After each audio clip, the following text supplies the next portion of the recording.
Hello, everyone, and welcome to the Forest of Memories. I'm Zaruk Lincaller, your guardian, high remembrancer, and arbiter. Hope you're all doing well tonight. Welcome back to Shadow of Mordor. We got a lot to do tonight, or well, I say that we really don't. I'm just playing the game. I don't know how to. I don't speak Elven. Feel the power of my magic! Magic.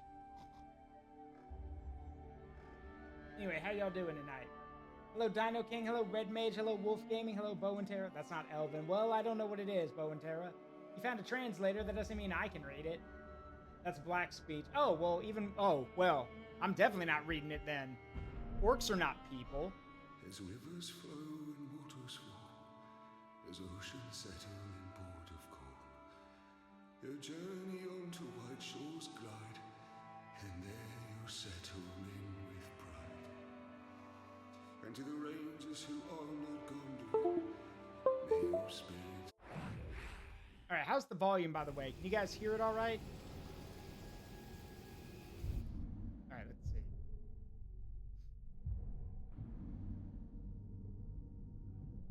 Got some more stuff to find.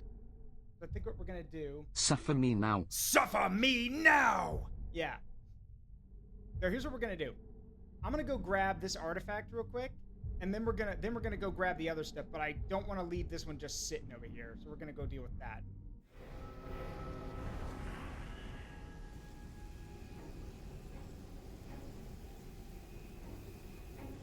Final count, 42.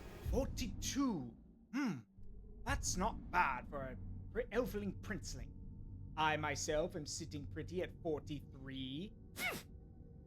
43. He was already dead. He was twitching. He was twitching because he's got my axe embedded in his nervous system. I love the movies. They're so good. And 170 in a row, Fox boy, you're crazy. Thank you.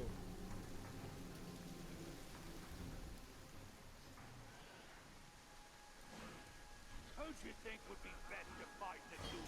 An elf? Who'd you think would be better to fight in a duel? An elf or a wizard? I mean, they're both gonna kill you, so does it matter? There! Wait! Take his limbs! To quote Amon quick, it's the difference between being killed by a nuke or a shotgun. Yeah. Only one of them's gonna leave a body. Yeah, that's true. Anyway, glad to see you're here. Take a seat and relax. Gonna pick my own seat. Okay. Need more proof of my strength? Alright, let's do this! It's a... Hi, Bowen. Orthog. Going over the range, so...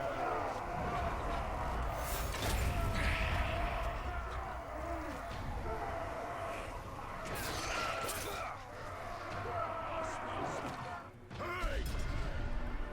You must want to die publicly. That's fine, I can help you with that. In front of a It's crowd. going to be painful, though. Painful and slow.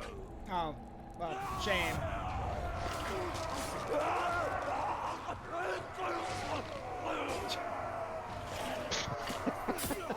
Clear off and try again. Karagor's doing a good job of doing the work for me. Maybe fear.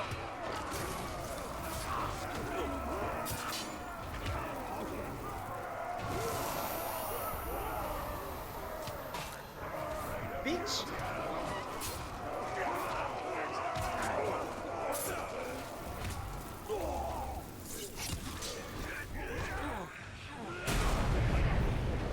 Yep, the Karagor killed him. He was there doing a challenge. He got mauled by the thing. Oh well. Loser. Okay, now that fades have been ran, what's next? 1 second.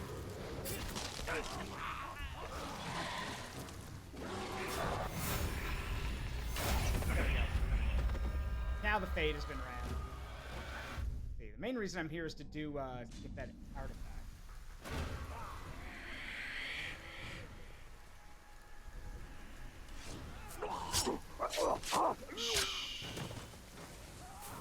Wonder what killed this glove. Wonder what killed this glove? It was me. I killed him.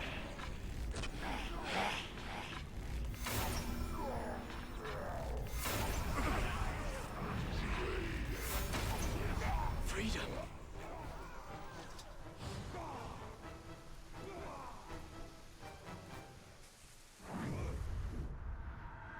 Hark. Hort.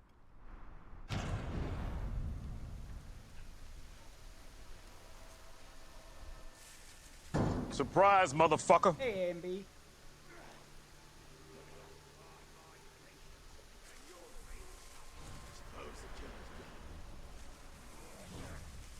Let's see.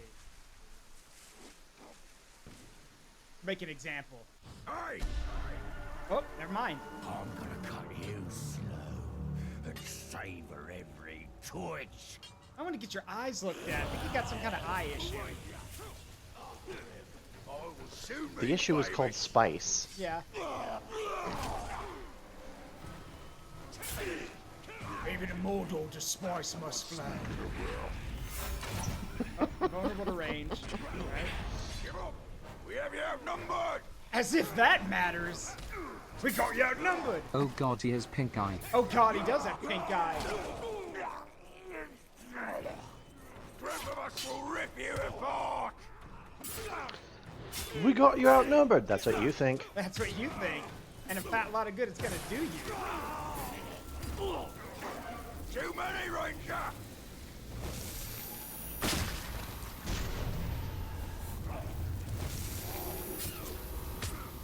You'll never win! Here he is! If I can remember how to do the button. Hang on. No, that's not. Where is it?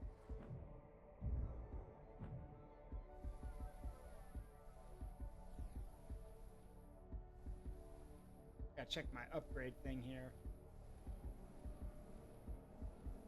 Oh yeah, you just got one of those, didn't you? What? Yeah, an upgrade point, but that's not what I'm looking for. There's a it's that the weird thing about the buttons is they all overlap with each other a lot. So sometimes like if you you're not pressing the exact two buttons, like it's kind of weird. But I'm trying to find where the Lots of multi-input commands. Got it. yeah, there it is. No, where is it?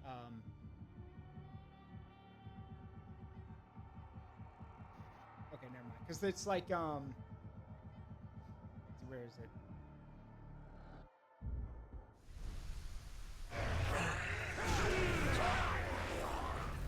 Yeah, because I don't want to brand him. I want to kill him. The rubber mark's already! Excuse me. You know it's an nope. Strike!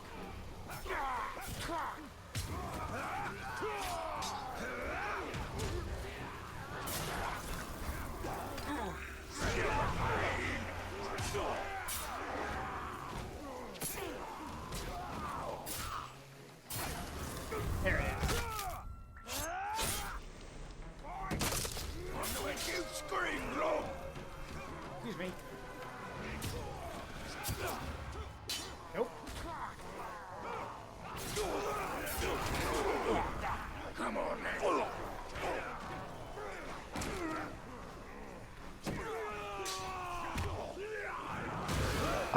Bow and Terra? I'm pretty sure those things were basically just cast from iron, Yeah, weren't they they? are. They were. They're cast. They're like they have molds and everything for them. Mm-hmm. Oh, scared of animals, are we? Get your ass back here. Not of animals, specifically Caragors, I Caragors, know. it seems. Yeah, but get your.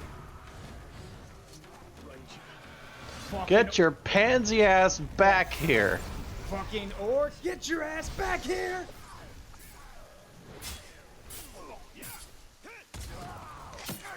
Too tough for you!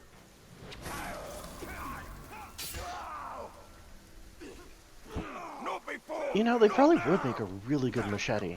Yeah. I mean, that's kind of what they are. But it is kind of what they were. Yeah. It's also fun Was- fact.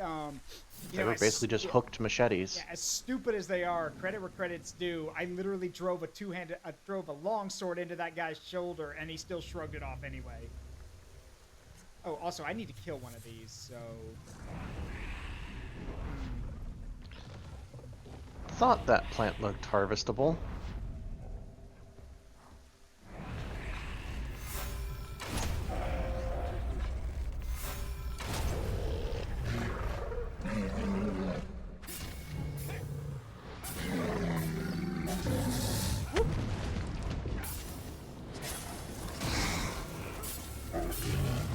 Ow.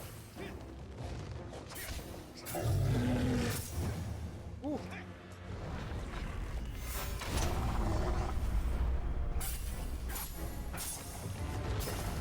Ow. It's like Monster Hunter. Yeah, except not really, because I'm barely hurting it. Is that not also the case for Monster Hunter? I mean, no, because in Monster Hunter you can at least do damage. Like, physical damage. This thing is just shrugging everything off. Alright, I'm sorry. Yeah, Mistakes were made! Yeah, mistakes have been made. I'm gonna have to take care of that some other way.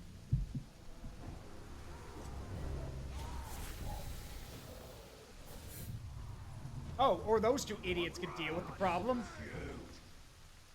So wait, Ooh! does that mean that you almost killed it? No. Yeah, I did maybe 10% damage. Oh shit. The stream just caught up with what was going on, and that dude just got bitten in half, Yeah. and it restored the health. Yeah. Oh fuck. And this guy, well, that orc's dead, so.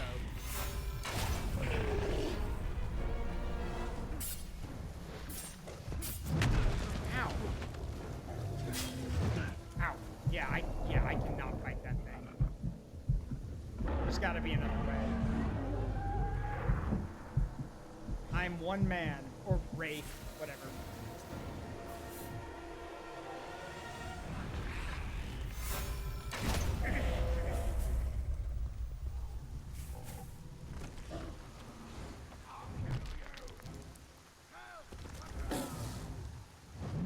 I mean, you can keep throwing rocks at me.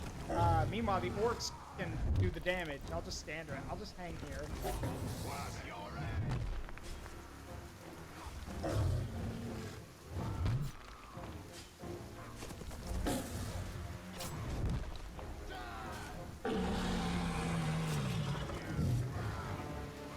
Why are they able to deal the damage and you aren't? I don't know. It's so stupid. Got it. The kill's mine, idiots. I just stole it. Oh well. Yoink. Hey, R Dasher, how you doing? And Foxwood says Grogs are a worse version of trolls. Not worse as in bad, but as worse as in they're worse to fight against. Yeah, because trolls are smaller than that. Like, trolls are smaller than that. So, bigger than a troll. Yeah, bigger than a troll, intelligent enough to know the difference between ranged and melee combat, and pretty damn resilient by the looks of it. So they're bigger, smarter, and potentially tougher. Yeah, Dino King says it's basically a troll and a cross between a troll and a mountain giant. If he had to guess. There it is. Farazon. He's been sold a bill of goods, all right. And what do we get? More war! More. Yeah, a graven idol representing Morgoth. Before Numenor's fall, its priests and dark acolytes held sacrifices to strange gods in the temples, and graven idols such as these were freely worshipped. This idol represents Morgoth, the first Dark Lord of Middle-earth, and was likely carried to the mainland by missionaries seeking to spread his vile message. And then one day there will be the most goth. Morgoth, the first Dark Lord of Middle-earth. Yep. A great enemy. Sauron was his servant. and was loyal to the end and beyond. No, he wasn't. No, he wasn't. Sauron, yeah, Sauron was loyal, but that's only because he wanted his chance in the spotlight. He was waiting, he was hoping either Morgoth would win, and then Sauron would eventually double-cross him, or Morgoth would die, and then Sauron was like, well, my time to shine. So, loyal to an extent, I guess. My turn. Yeah, my turn.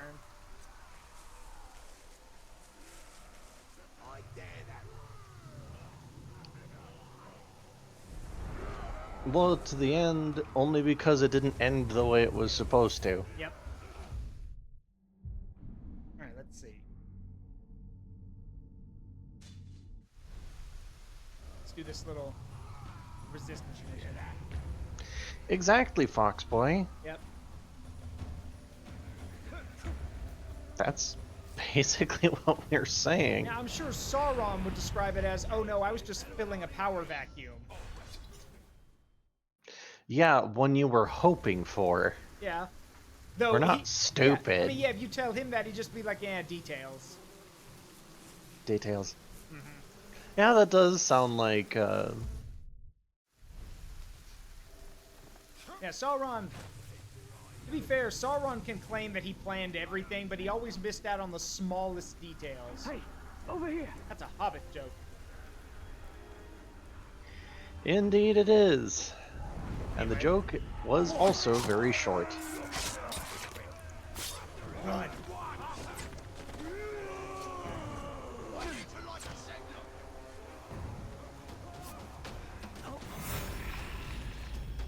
Maybe don't free them yet. That's fine, I know what I mean. Stay put! Okay. Case in point. Fire doesn't hurt them, but it hurts the orcs for some reason.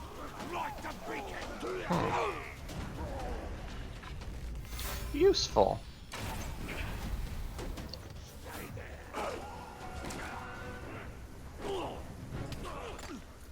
Light the signal!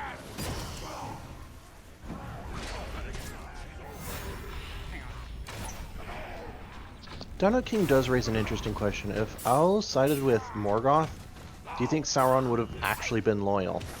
Possibly, yes. Because Sauron's whole thing is always about... Sauron's whole thing, as I told y'all, Sauron is literally just lawful evil made manifest, basically. He was a firm believer in, like, in order and control, and the reason he wanted full dominance over Middle-earth was Thanks not a to plenty, destroy it, stranger. but he believed free will was a mistake. So, to him, if he could get control, like, if he was, if people supported him, he'd probably be like, yeah, no.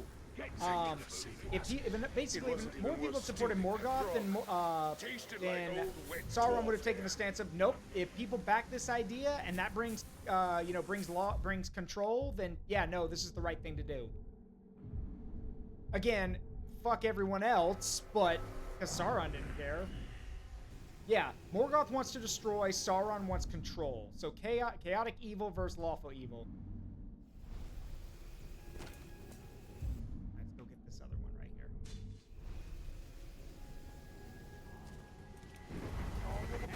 here. And there's one other thing that's a pretty big difference between Morgoth and Sauron. Morgoth couldn't be killed. Morgoth was sealed away in the void with great cost, and even then, he didn't go quietly. Sauron got his ass kicked multiple times. Like, hell, he died! Twice, actually. So, okay, I have to tell this story, because I do want to mention it. So, alright. When the men of Numenor, before men came to Middle-earth, and they were called the Númenóreans, that's where, like, Elendil, Isildur, and all those guys are from. Sauron disguised himself and went there to the land of Numenor as a way of basically bringing about the fall of men, basically. And how he did that was he basically turned them against the Valar. He turned them against the gods. So those loyal to the Valar left Numenor and sailed for Middle-earth. Those that remained took their ships and sailed to the Undying Lands, or tried to, the place the elves go, that's the right of the elves to go to the Undying Lands, where they basically get to live out all of reality in like this heaven place, basically. Yeah, no, the men of the king's men of Numenor, those who were not loyal to the gods, wanted that privilege themselves. So they tried to go over there. Two things happened. One, according to the Silmarillion, I don't remember which deity it was, but it said that he literally dropped a mountain on them. Like, no, I literally mean a literal mountain. He dropped it on them and killed all of them. And the result of that mountain hitting the ocean caused a massive tsunami that flooded and sank Numenor. And guess who was on Numenor when it sank? Sauron. Sauron was there and probably was like, oh, shit. And his physical body was destroyed. So he had to go back to the Black Tower of Barad-dûr and reform it. Sauron L-Taker. Yeah, basically, yes. Yeah. Sauron so Sauron's physical body was destroyed. He went back to Barad-dûr, and then he reformed his physical body. Then he went and tried to pick a fight with and then was like, oh, these Numenorians, these men are in Middle-earth. Let's go kick their ass. Then he got his physical body destroyed again, because he was like, oh, these guys are tougher than I thought. Oh, shit. Got his physical body destroyed again. So then he goes back to Barad-dûr, reforms his army, and is like, I'm going to be the new Dark Lord of Middle-earth. I'm going to go conquer everyone. Thus, the last alliance is formed, the force of men, elves, and dwarves, mostly men and elves, to go stand against the forces of darkness and fight Sauron. Sauron's army gets its cheeks clapped out in the lands of Barad-dûr, out in the lands that will eventually become the Dead Marshes. They get utterly destroyed there. So then they go back to Barad-dûr, and there's a 10-year-long siege that amounts to nothing because the Numenorians and the elves don't have the tech to break through the black wall, the black stone of Barad-dûr. But then Sauron's like, fuck it, I'm tired of waiting. And he goes out and fights the last alliance with his forces. And this is where the movie happens. But I need to mention I need to mention this because it irks me. Sauron did not... I've said this before. Y'all have heard me say it. Sauron did not show up at the Battle of the Last Alliance in that huge armored form with a mace. He didn't need that. He already had a physical form that he was using, and that physical form looked more like a Hey, Chujin! Welcome, Raiders. Make yourself at home. I'm Zaruk Windcaller. Sit back, relax, make yourself at home. Yeah, so... Sauron's physical body, more like lava monster or fire demon, basically. Like he looked like he was made out of volcanic rock. And the kind of like crown or like the spikes that were on his helmet in the movie, no, he just had those. Like that spike, those horns like a crown, he had those naturally in his physical form. So he went and fought Gil-galad and Elendil, the leaders of the elven and human components of the Last Alliance. So he killed both of them, but they mortally wounded him. Like, they killed him too. It was a mutual kill. However, it's how he killed them that is really screwed up. So Gil-galad was the greatest warrior of the elves. He's like said to be the greatest warrior the elves ever had. He fought with Sauron. Then Sauron grabbed him by the throat and immolated him on the spot. Like, literally consumed his whole body with fire. Like, literally just incinerated him on the spot. And then Elendil, Isildur's dad and the original wielder of Narsil, the sword, stabbed into Sauron, and the blade was broken in doing that, but he still managed to stab into Sauron. But Sauron basically backhanded him and then crushed his chest. Like, he stomped on him and killed him. Now, the thing is, Gil-galad and Elendil are dead. But Sauron's not doing too hot either. Gil-galad fucked him up, and Elendil's sword, like, Narsil, half of Narsil was stuck in Sauron's body. So, suffice it to say, he was not having a good day. And that's when Isildur comes along, sees Gil-galad dead, his dad Elendil dead, goes over, picks up the broken parts of Narsil, walks over, sees the ring on Sauron's finger, and is like, oh, well, you took my dad from me. I'm taking that. And while Sauron is still alive, mind you, dying, but alive, Isildur lifts his hand up and cuts the ring off his finger. So, and yeah, that's when Sauron's physical body is destroyed again, and his his spiritual form flies back into Barad-dûr, and y'all know the rest of the story. The ring is not destroyed, which means Sauron's presence remains, but the reason he can't take a physical form anymore is because, as the books tell us, and in this ring, he poured his hatred, his malice, and his will to and his desire to rule all of Middle-earth. So literally, majority of his power was in the ring. Without the ring, he can't get his physical form back. So yeah. There you go. That's just a little bit of like some cool stuff about how it happened in the books.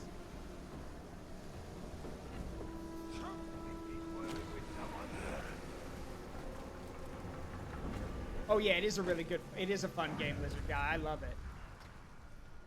What do we got here? Horned helmet. This was once used by the outcasts of Udun for secret rituals. Horns and leather were taken from the wild kine of Arar, hunted far from Mordor in the fields of Run. Dates from a distant time when these men were prisoners of Gondor. You've let me into your homes. You've let me into your lives. And now... Even now, the outcasts remain mistrustful of those wearing metal armor. This helmet is a reminder of dark times past, a harbinger of darker times to come, and a symbol of the outcast's determination to never again live under the yoke of slavery. Oh yeah, that's another thing. The Eye of Sauron, that's not in the books. Peter Jackson added the great flaming eye of Sauron just to better represent Sauron's gaze. Because in the book, it just said that the gaze of Sauron was on people. There was no, like, glowing eye. If we could have trusted each other, maybe Hirgon would not have needed to desert us. Maybe together, we would have been ready when Sauron returned. Even without the fell influence of the Dark Lord, mankind shall never know the end of war.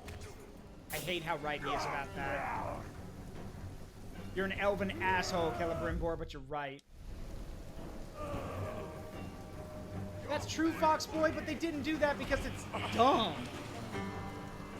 That's dumb. And really silly. I'm glad they didn't do it.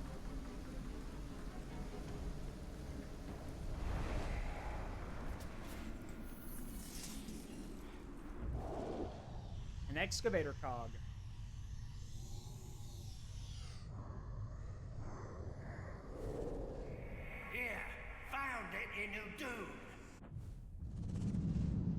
Yeah, remember, Sauron's forces do use tech. Not as much as Saruman's, top of the Black Gate, looking into Mordor, seeing nothing.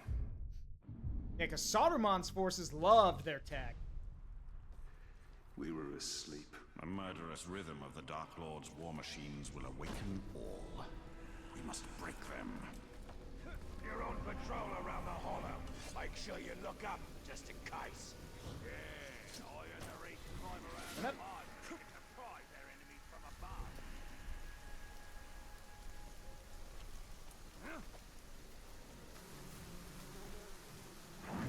There it is. Hate it when we go out hunting and come back with nothing.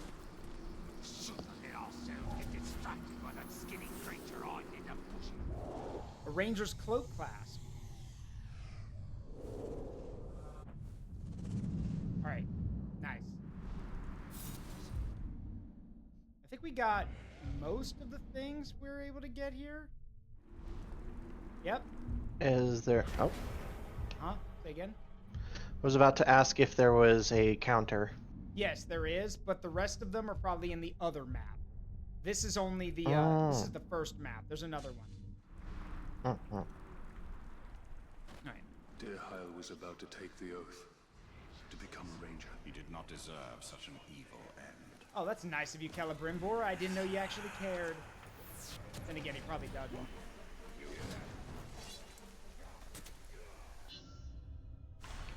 Save the outcast.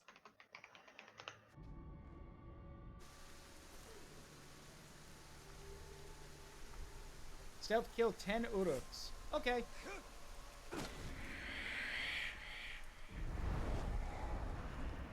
No huge drow was attacking one of our outposts. The commander jumped all the way up onto its back and stabbed it in the eye. That's her.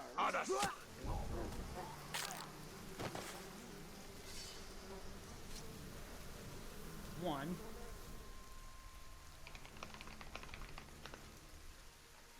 The only food what's left is a crate full of rotten fish. What was that? Yes, come investigate in the bush. See what happens. I think that Fool. range is close by. Keep him off balance. What was that?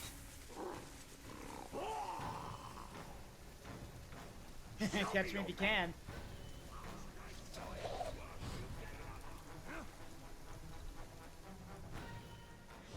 Now you'll never know. Idiots. I thought I heard something. You did hear something. Unfortunately, the thing you heard was me. All right, enough lollygagging. The killer's long gone at this rate. Die. Kill him! Bad news. You did hear something. Worse news. It was me. It was me. It was me, Barry. Yeah, it was me, Barry.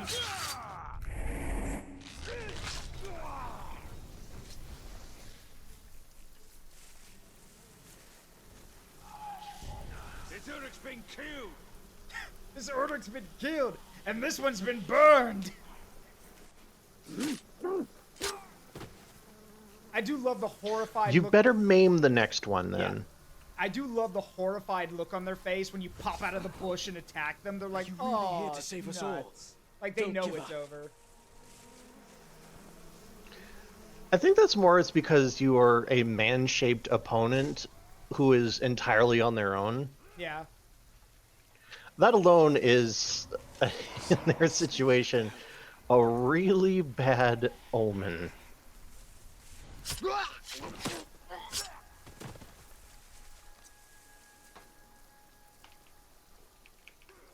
Like, that's already a bad sign. Mm-hmm.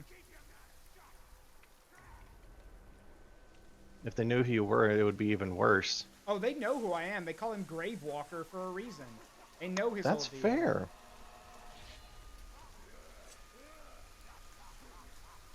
You work slower than a... That's how you make an example.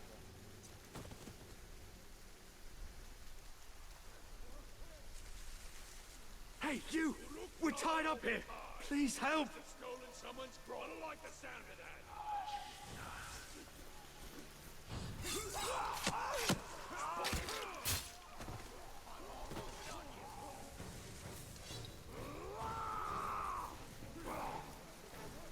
Don't let him snatch you! Get him off me!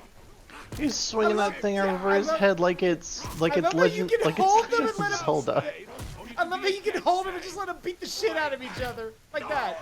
Your Stop turn. hitting me, Yeah, come here. Your turn. dude! And then it's like, dude, stop hitting me! Yeah. Hey, I'm the Gravewalker. I got your buddy. What are you gonna do about it? You hear that? One-on-one. Come on. Not me, not me! This is Thanks. Your turn. Your turn. That's true, Bowen. And this guy keeps getting hit in the face. Suffer me now.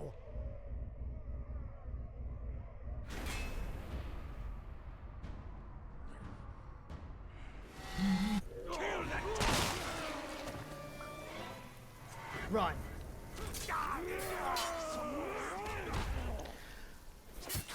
Oh, damn! Yeah. Hence why I said run. Next.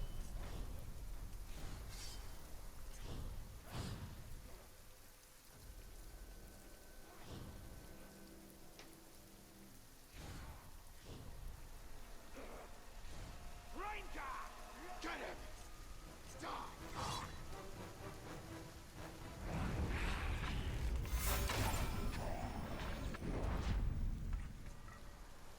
Idiot. Don't turn your back when you know I'm nearby. They may not even know where you are. Oh no, he knew where I was. I just walked out of, just literally walked behind a corner, basically going, shh, just moved. And then he thought I was gone. Ah, yes. Puget's water conservation task. Yeah. Where you going? Get back here.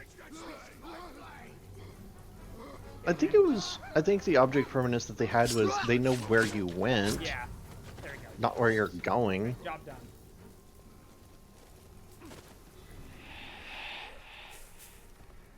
Take care of the archers so we don't have to worry about them later. What was that noise? What was that weird ghosty noise? I Watch don't really this, care Isaiah. what killed him. It's not my problem.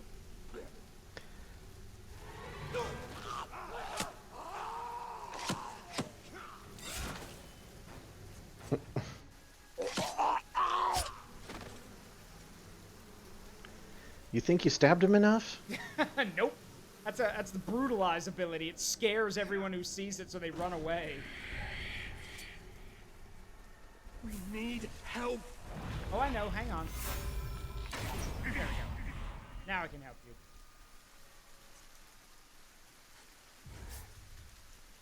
There are others who need you. Yep. Please find them. Already on it. Oh, in the cave. Perfect. In the cave, nobody will hear you. Nobody will know you're dead. He's dead. I was about to say no one will hear you scream, but no, they'll definitely hear that. Kaboom.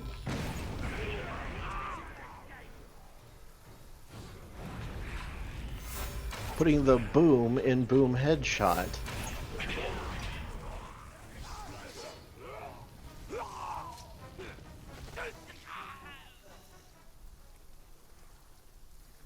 Oops, wrong way. Here you go. Crispy. They also said he could fly. There you go. Over here. Help me. There you go. Free to go. These orcs are insane. They shall work us all to death if we let them. These orcs are insane. Really? I didn't notice. They're all, of course they're insane. Let's see, let's get Vault Stun. And then, let's see, Shoulder Charge. Sure, why not? I mean, probably, well, actually, no, I think I'll wait. Get some other stuff.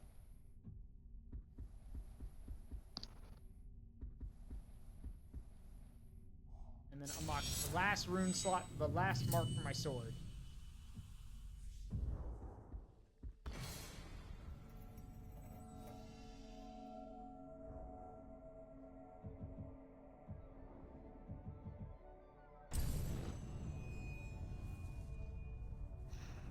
It's a beautiful sword. I kind of wish that you could get replicas of the weapons used in this, because the sword is a beautiful weapon. Urfael, I believe is its name. Anyway, time to focus on stuff. Let's see. Go do the Golem mission first. Get it out of the way. Uruk sees other Uruk bodies. Looks like meat's back on the menu, boys. Yeah, no, they would do that. Meat's meat to an orc.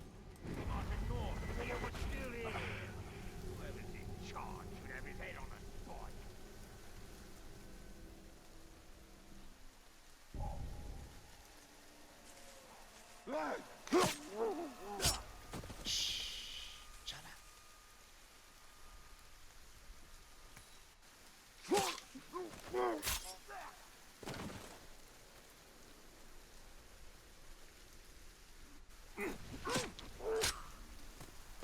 Your turn. The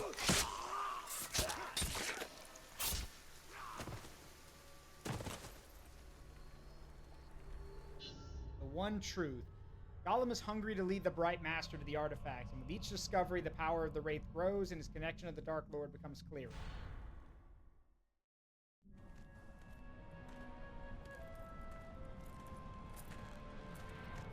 Well, where is he? Your friend is either a liar or a coward. Maybe it was you threatening his life.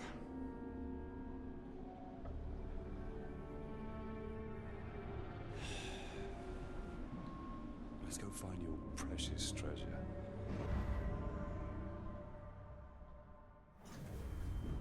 Yeah, the little vermin is not here. The eagle hunts rabbits from up high, and so shall we.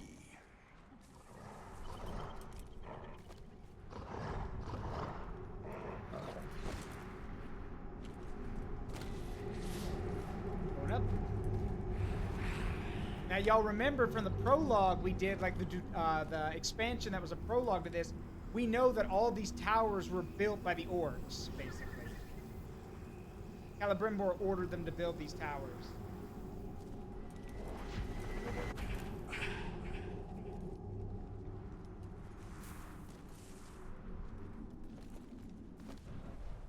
There we go.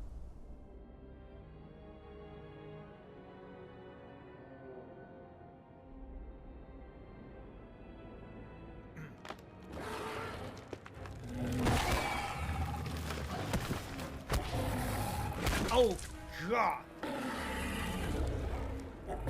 Brutal. A grog. I need at least 20 men to bring that beast down. Oh, then we must find another way.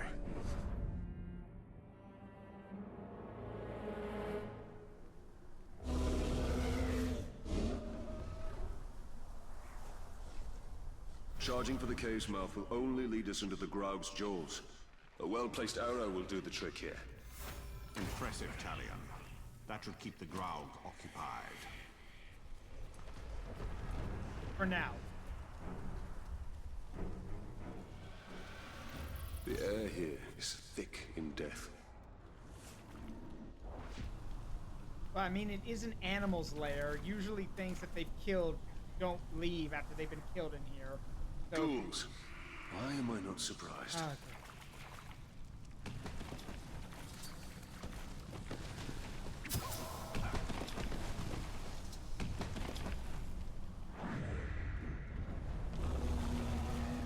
Oh, I did notice the word usually in that sentence. Say again. And now is ready for another. Did definitely notice the word usually used in that sentence. Yeah, the ghouls are an example of something like that. Nightcrawlers, vermin from the depths of the earth.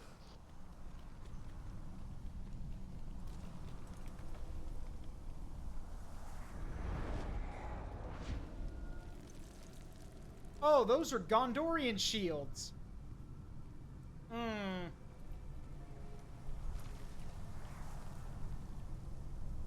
Yeah. Yeah, that's not a good sign. Well, okay, we know why. They've been killing Gondorian soldiers and rangers, so...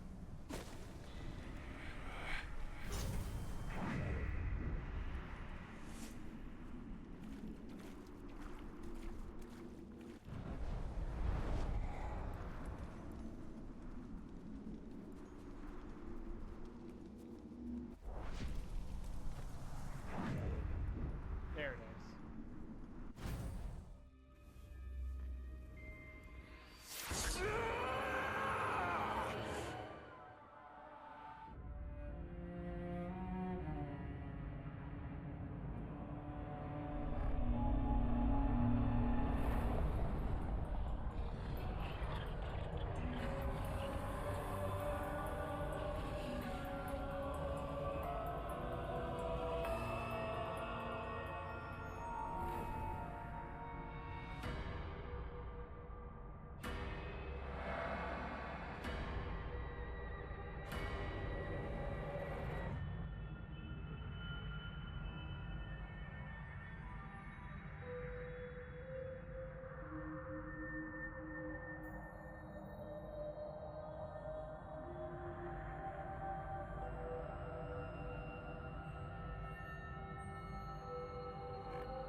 Only you could accomplish such art, Celebrimbor.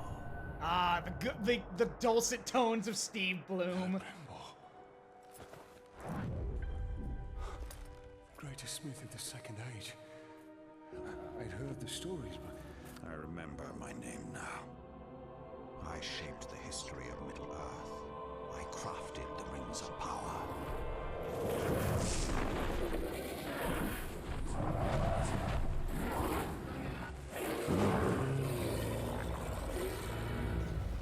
Fly, you fool. Oh, come on. Not cool. Well, you did scream. Well, no, it's not that. It's Celebrimbor going, fly, you fool. Oh.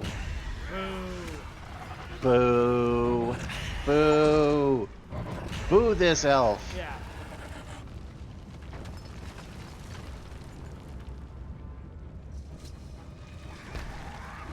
Zoom. Meow.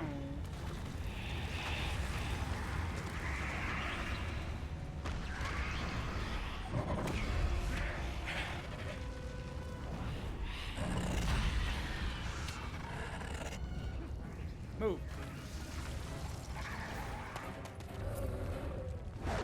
Woo!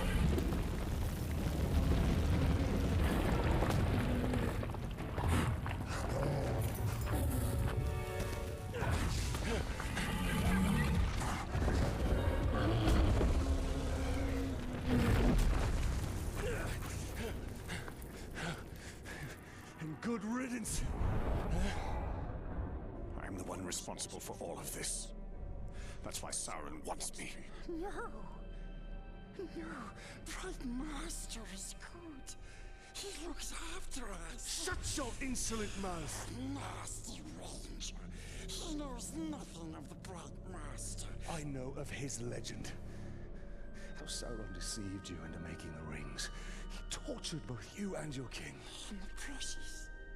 The Master makes it too. Where is it? I have no memory of any such thing. Why would it even matter? Master must remember. Yes, he must. We dig up more treasures. Yes, yes, yes. And then he will take us to it.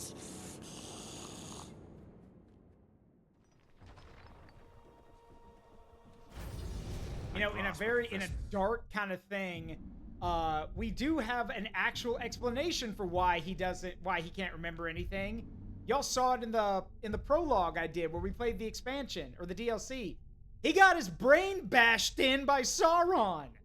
So no wonder he can't remember anything. He literally got concussed over and over again. I imagine his brain's not exactly in the best shape. As of memory, the Rings of Power. 9 to men. Their power became their undoing. They became the ring wraiths. Yes, the Nazgul. But the Nazgul were destroyed. As are many who come in contact with the Rings of Power. Also, hold on, Talion, the fuck you mean they were destroyed? The Nazgul were never destroyed. Like, they never died. Like, I don't know where he's getting that info from. They were never destroyed. They were destroyed when the ring was destroyed, because Sauron died. But I don't know where this whole, like, oh, the Nazgul were destroyed. Who is telling you this? Anyway, hey, Silver. Surprise, motherfucker! Alright, time to deal with some of the war chiefs.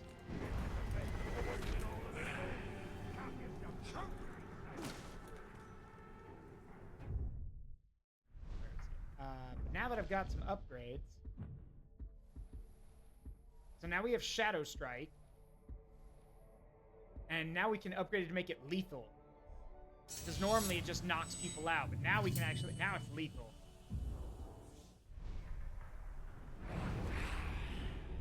He watched Fellowship and only remembers the river scene. Fun fact, that didn't happen in the books. That was just made up for the movie.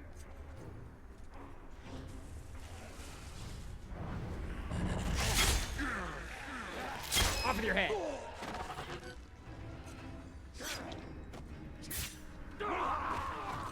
Hit him from the side! I'm gonna light the city. Die.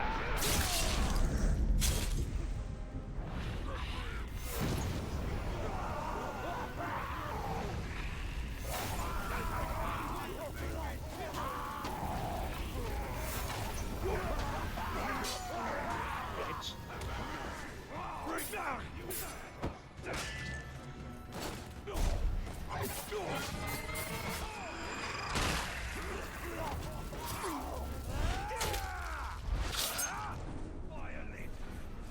Oh yeah, the scene with Gimli and Galadriel is a great scene.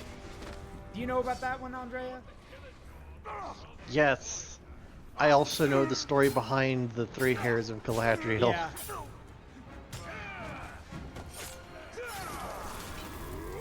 And also the Dwarven curse. Yep. I asked for a look of her hand, and she gave me 3.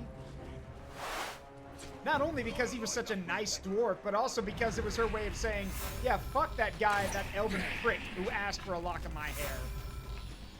I'm gonna give it to a dwarf Fuck instead. that guy. Yeah, He fuck asked 3 times. And I told him no each time, and now I'm gonna give him to Gimli because he only asked once, even after he said he didn't want anything. Oh yeah, no, Latro, you're right. This game does look better graphically. The problem with Shadow of War is that they put too much into it. Kill the Uruks before they signal their That's kin. not a Then good the war thing. chief will be their only reinforcement. Lack of focus has sank many a project.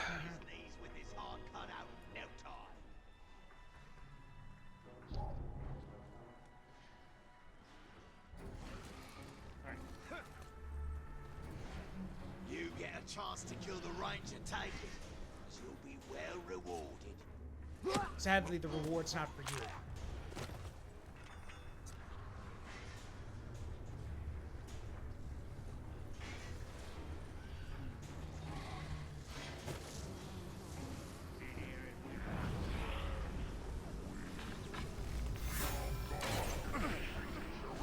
Be free, Caradors.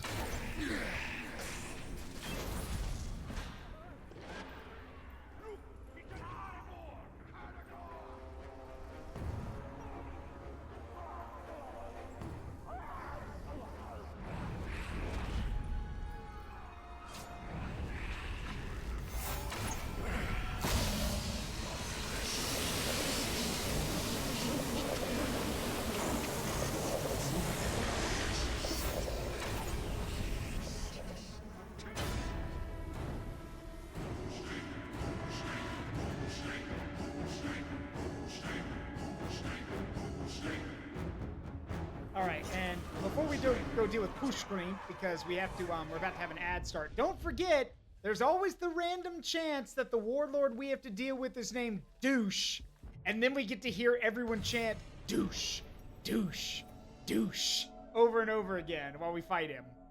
You're kidding. No, I'm That's not. a thing? Yes, that's a thing. All right, I'll see you guys in a second. I'll be right back.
And we're back. Give me a second. Hey, Barusa, how y'all doing? All right. I'm back now. So I showed Andrea douche the orc. So we could get a random roll and have douche pop up. Who knows? But for now, we've got push creep.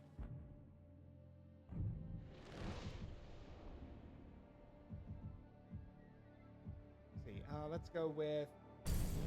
No. I want it on kill. Oh, never mind. Let's just go with this one. All right.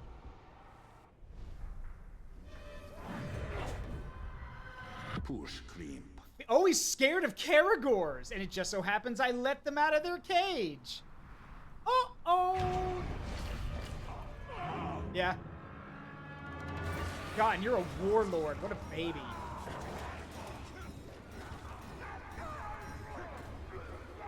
We don't want him to get away. I'm gonna move. Do not let him get away.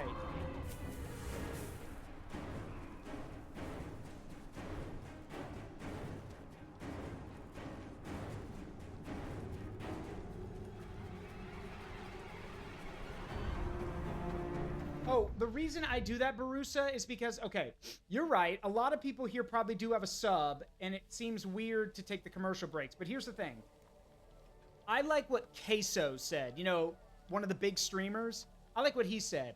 Not everyone has $6 every month to pay for a subscription. Not everyone can get a gift sub. Therefore, I agree with that. Not everyone is going to have one. And it feels like a dick thing to do. Yeah, like Andrea.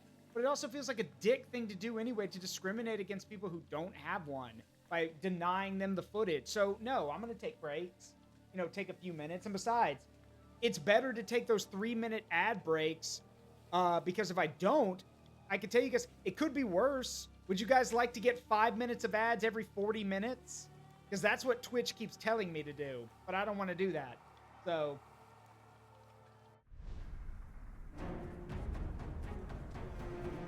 God, he's a fast motherfucker, isn't he? Hang on. Put a thing in your leg. There. That'll slow him down a bit. Yep, he's pinned.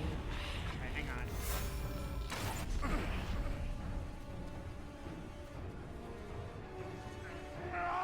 I can't move! Not like that! Die, push creep! You cannot break our war machine! No, but I can break you.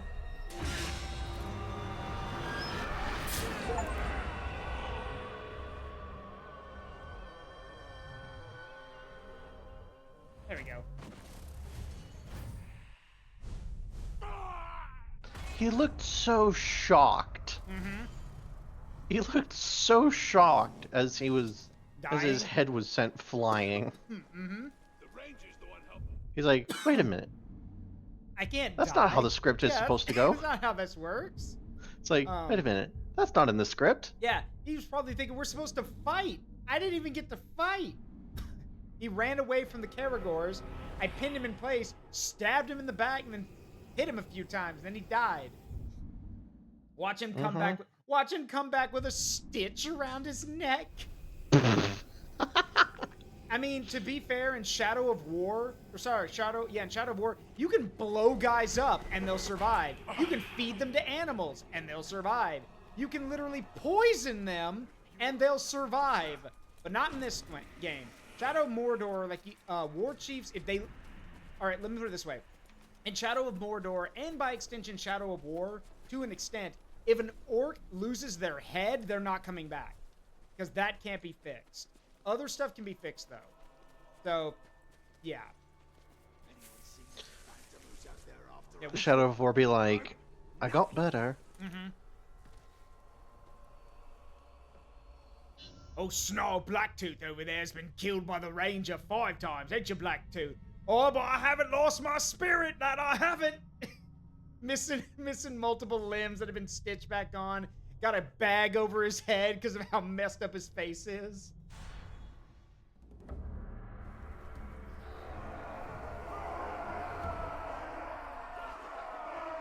stronger if we stick together.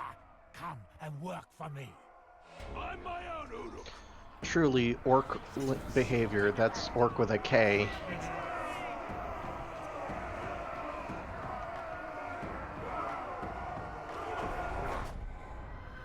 Ashgarn. Ashgar.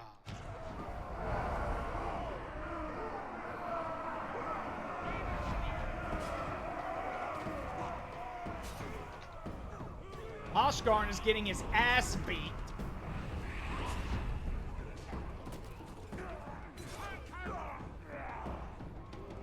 He's trying to bully Uruk soldiers? Yeah, Isn't that a little out of his weight class? I mean, he's an Uruk. Uruk is just what they call themselves. We call them orcs. Oh. Yeah, he's getting his ass beat.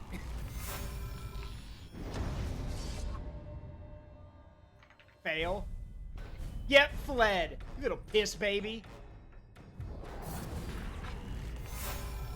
Die.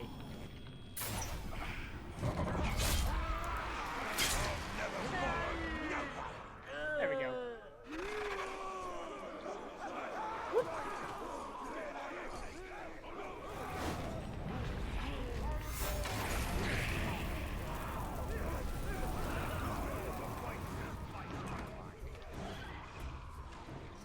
Alright.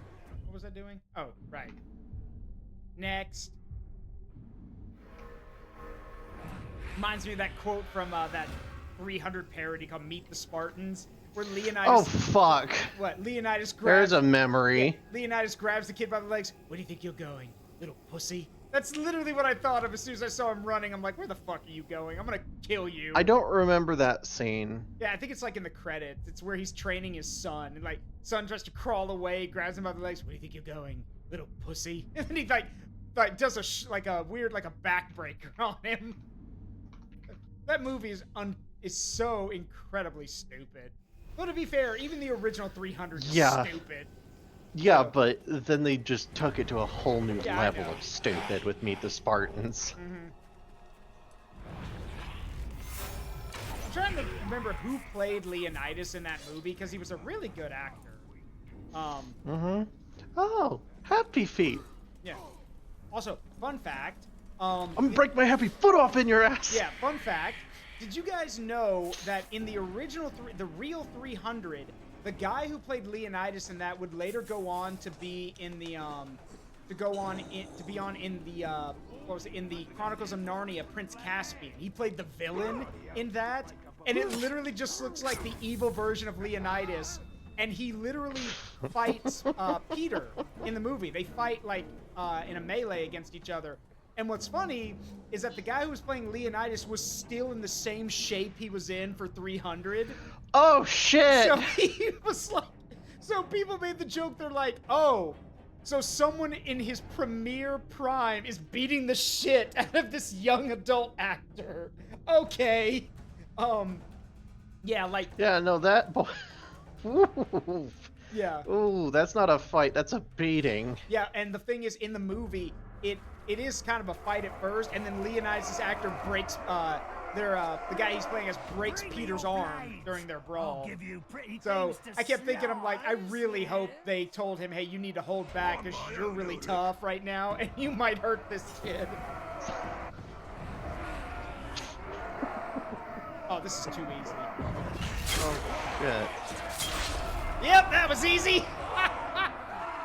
That was easy. Oh, that was one of the friendly ones. Damn it. Oh, wow.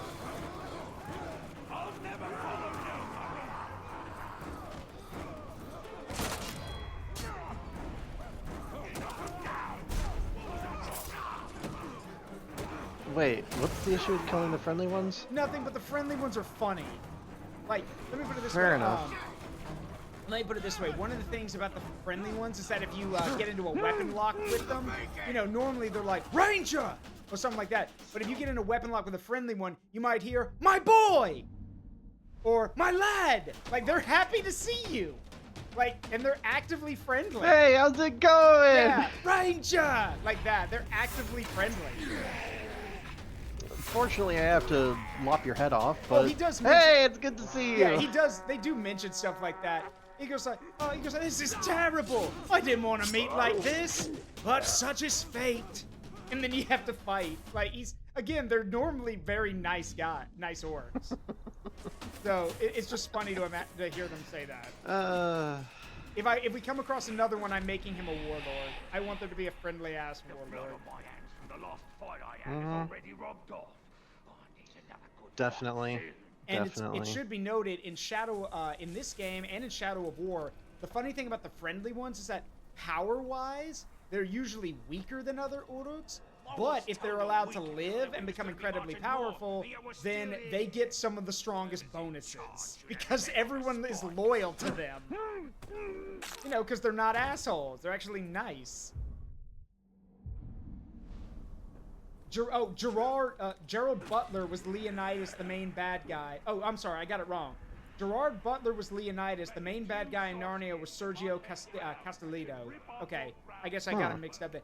But doesn't matter because it's funny because Sergio. Never even heard of Gerald Butler. Yeah, Gerard. Yeah, I have. He's a very well-known actor. But the thing about Sergio is that he looked very similar to Leonidas, which is kind of funny. Looked very similar. Okay, Ushgol, the literate one. Stoic the Vast, huh? Yeah. Also. Wait, why do I know that name? Let's see. Ushgol the literate. Please tell me, like, an orc that can read.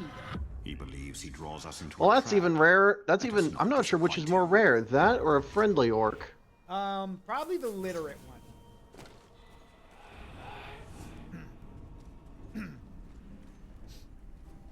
I still think one of the most like messed up things you can do in this series is in Shadow. That was it, Ferris. Yeah. In Shadow of War, I'm pretty sure if you guys don't know this, it's something worth noting. In Shadow of War, if you shame an orc enough, you will literally break their minds, and they will literally become like they're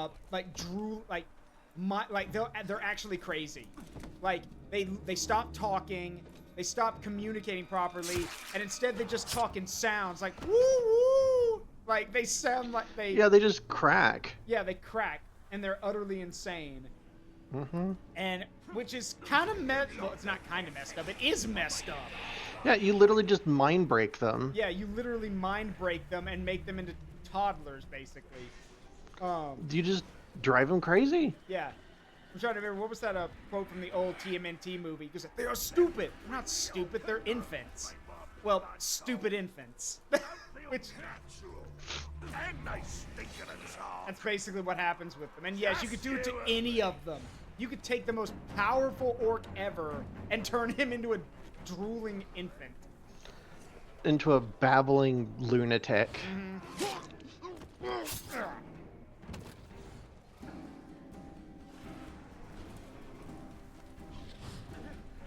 Know that.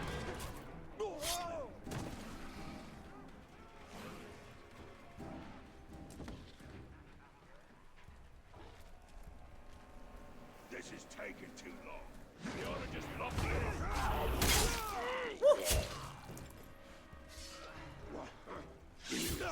The ranger! Correct. It is I. I am he. I am he. He is me. Yep. And you are dead. Wait! I'll smell something.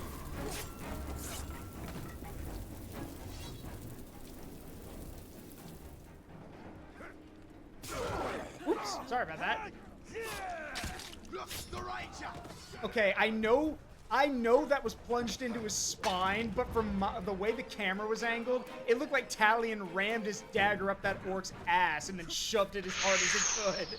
Ooh. Which I know it wasn't, but like I was like, ooh, that's a very uncomfortable looking camera angle. Ow. Have a good one, Dasher. Surprise prostate exam. Yeah. Bye-bye. All right. Let's he thinks he's drawing us into a trap.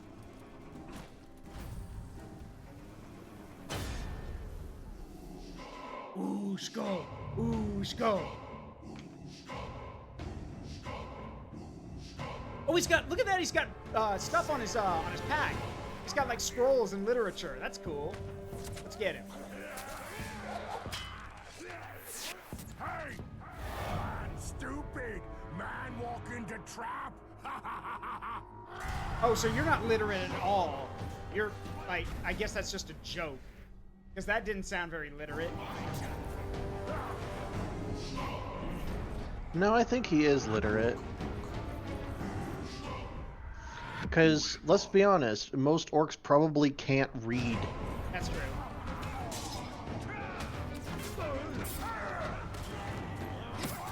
No chance of that!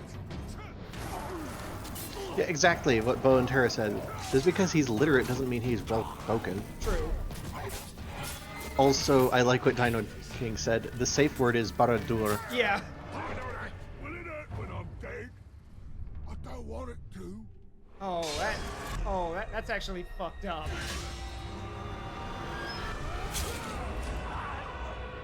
That's actually messed up. I would say the best way to do it then is to just make it quick. Yeah, well, it was quick. I took off his head. Doesn't get much quicker than that.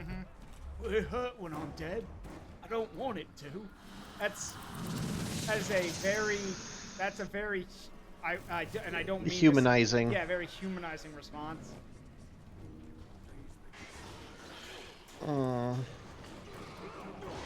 Yeah, he was actually well spoken in the end. Yeah.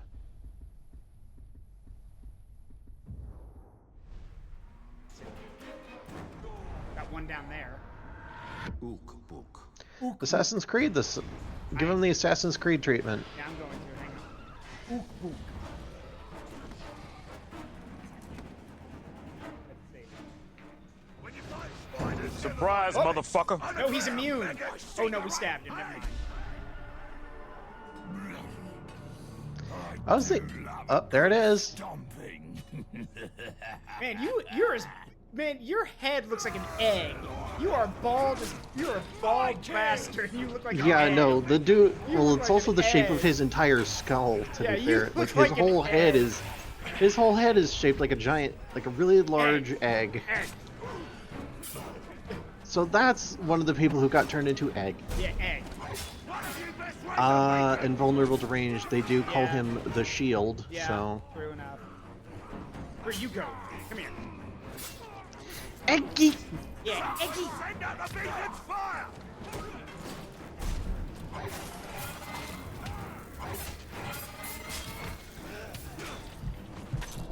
Gotta light a signal fire! What's your damn turn?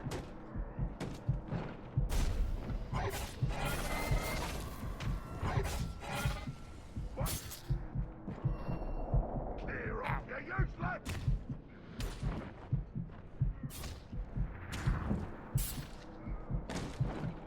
Whoop. Ooh! Just literally grabbed him by the neck and snapped his neck from behind. Nice. Gotta love it. Which, fun fact, by the way, if you guys have ever wanted to know how yours truly fights in melee combat with magic, you just saw it. The whole, that rush thing where it's like, you know, magical after images, that's it. Like, that's how I do stuff. If I have to fight in melee combat, then I'm not gonna let you see me do anything. And then there's Andrea, who I know has a heavy weapon for every occasion. Well, not just heavy weapons either. Well, yeah, but it's a lot more intimidating to say a heavy weapon for every occasion. Well, I mean, plasma doesn't weigh anything. That's true. Smile. Yeah, as far as we know. Plasma doesn't have meaningful weight. Now, temperature, on the other hand. Yeah, there it is. Have you ever seen those 1,000-degree knife videos? Yeah.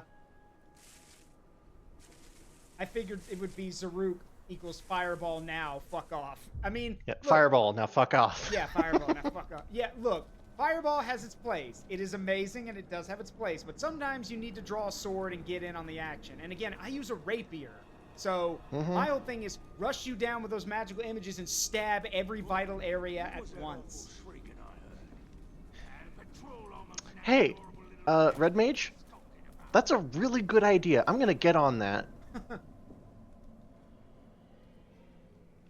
I mean, literally just install basically what's that thing from New Vegas, the Euclid Sea Finder?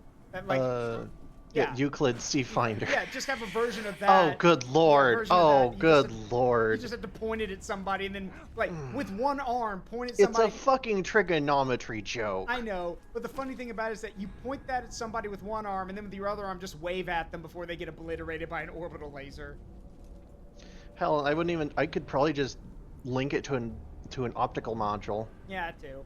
So I can just smile, wave, and then you get obliterated out of nowhere. Hey, free photos! Look here, smile and wait for the flash! Yeah. Ah, yes, a favorite of the Hunchback pilot. Yeah. Otho the Runner. Oh, that's gonna be easy. Just put an arrow in his leg so he can't run. Hunt the hunters to draw out their master.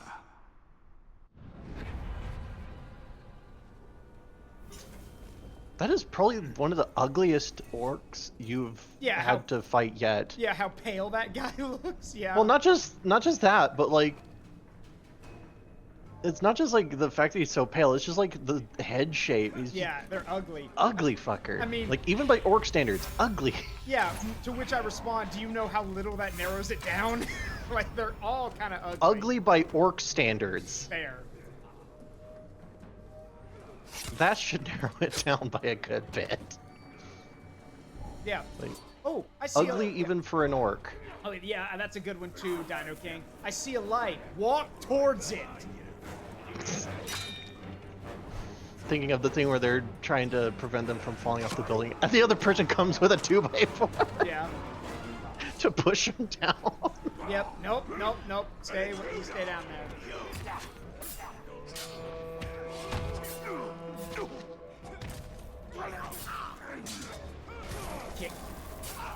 Kick. Oh, and there's also this. Hang on.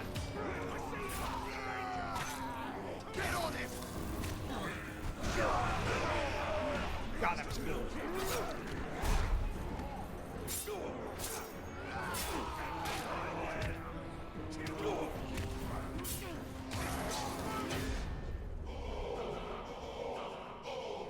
Oh, and he brought his two oh, that dude's got a prosthetic! I never noticed that. Some orcs have prosthetics. I didn't notice that. That's cool. They do. But yeah, Otho the Runner, just even by orc standards, he seems ugly. He seems uglier than the average. Uglier than the average orc. Yep.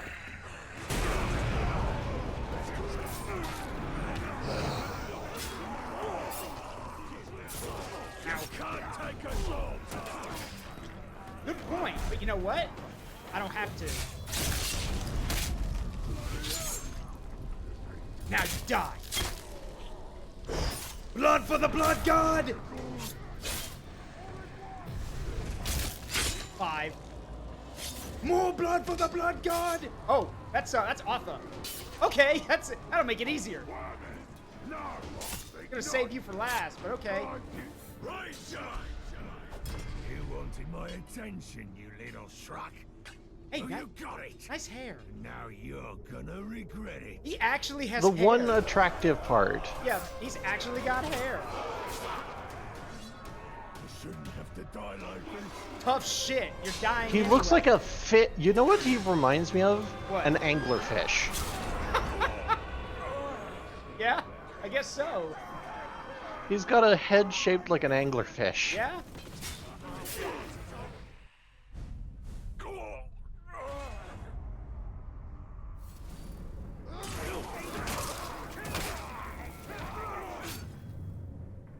I don't know who you are, but you're next. Oh, it's the guy with the prosthetic. You club! The question is, did he build it himself? Damn your eyes, you cursed spirit. There's no rest for you. Correct. But then again, your rest begins now.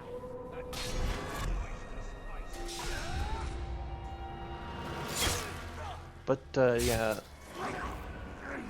Oh, he's called he's called Nosh the Hook.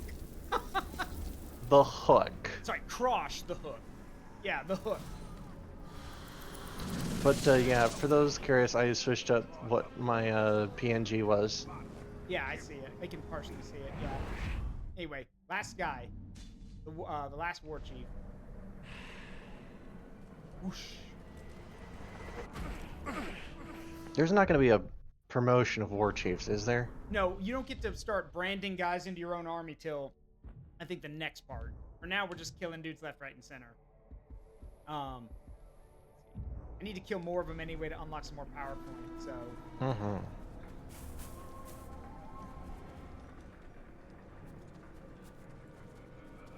Oh, Luga the poet. The other guy who escaped was a poet. Oh, well. Oh hell yeah. Oh well. We'll see him again. Good.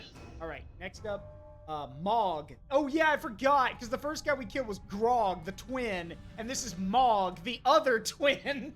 I forgot that's what they're called. Gog and Mog. Amazing. Absolutely amazing. Yep. But yeah, bifurcating arms, a wire blade, lots of fun things in this body. Rat bag again. Hey, look, there's no need to freshen the wheels today. These birds are feeding plenty well as it is. Oh, you bastards! We're not in war, Chief. These birds will feast on your guts.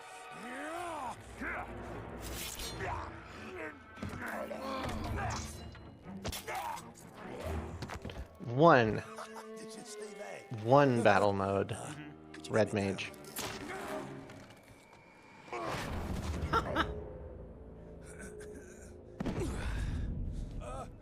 I'm all right. That didn't hurt at all. He did ask. Yeah. I know what you're thinking, Ranger. This was not my fault. I go to tell the chief that I've killed his bodyguard.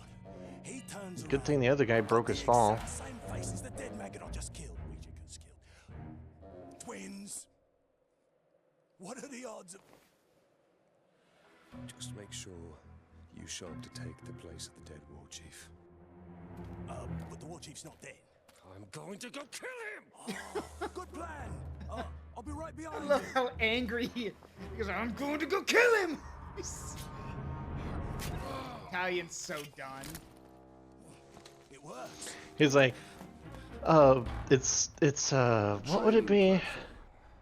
But we'll see how the war chief's soldiers do in the face of a true foe. There you go. Rattle a cage and bring out the beast. Go ahead, Andreas, say again. I'm working on it! Yeah, I'm working That's on what it. I was trying to think of. To take the war chief's place will only be a But he's matter not of dead time yet. I'm before he working uses on the it! Black Hand. All right, May time. There, you happy? Honestly, yes. That's a berserker. I'm gonna yeet him off the ledge. Like this. Wishing there was a way for me to pull out my bartender setup. Pop goes your head.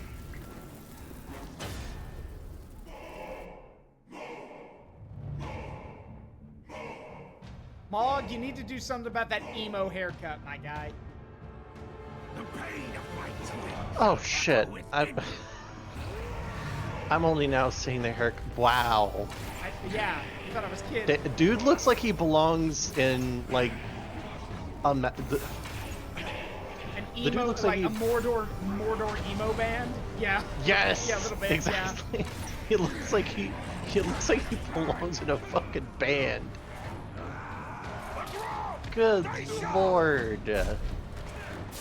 Yeah, no, that is like some lead guitarist haircut right there. Too slow. Got him. Stabbed him right in the back of his head. I like that, Dino King. It's not a phase, boss. Yeah. This Burke empty. Yeet! Threw the berserker off the side, yeah. Finally, Ratbag is war chief!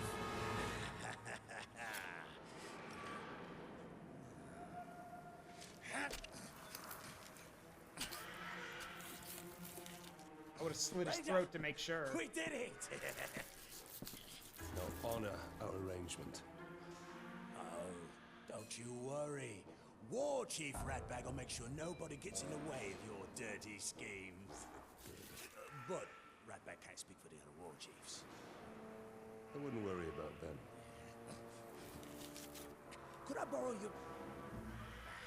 No. I need a sharper blade. You should play the Gollum game next. Absolutely not.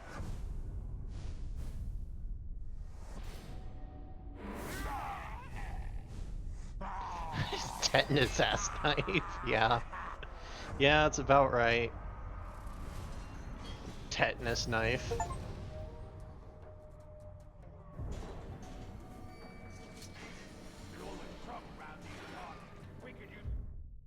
Okay, I know, and everyone knows this too, I'm sure. I know the whole thing of like, oh, putting swords on your back is dumb and makes no sense. Okay, yeah, it doesn't, but it still looks cool. So... Well, there are blades you could draw from the back. And there is techniques for drawing from the back. But there is a definite limit on how long the blade can be. That's the thing. It's like you can draw from the back. You just have there's just a certain way to do it. Alright, there's something I want to get one more PowerPoint before we move on with the story. Because we've got some power struggles going on. Exactly, Bo and Tara. Let's see. Ooh, Luga the Poet. There he is. Yeah. Go check him out. Master Chief, that's kind of what I was getting at. It's like it has to be a short enough blade.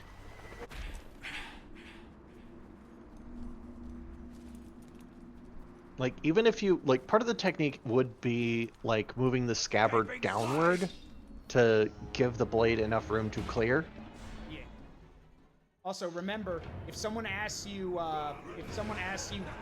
Witcher what the two swords are for, remember, it's like silver's for monsters, steel's for everything else. No, they're both for monsters. Yeah, I know. Alright, Luga the Poet performing an execution. Oh shit! He just blocked it. Hey! You're just in time. Take heed. An Uruk's about to bleed. Yeah, you. Oh damn! Stream caught up and wow. Yeah, no, he just caught your hand out of the air. Wait, I thought we were gonna spare the poet. Nope. Oh. Because you can't spare anyone right now. You can't brand anyone right now. Got it. Ooh. Yeah, Brave Son. Oh, right. I forgot the Berserkers don't run, obviously.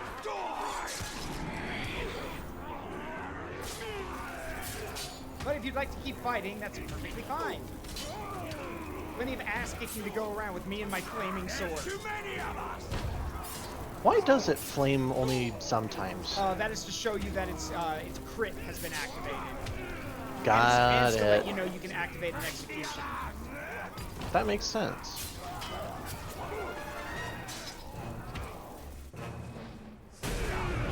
And because it looks really, really cool. Oh, absolutely it does.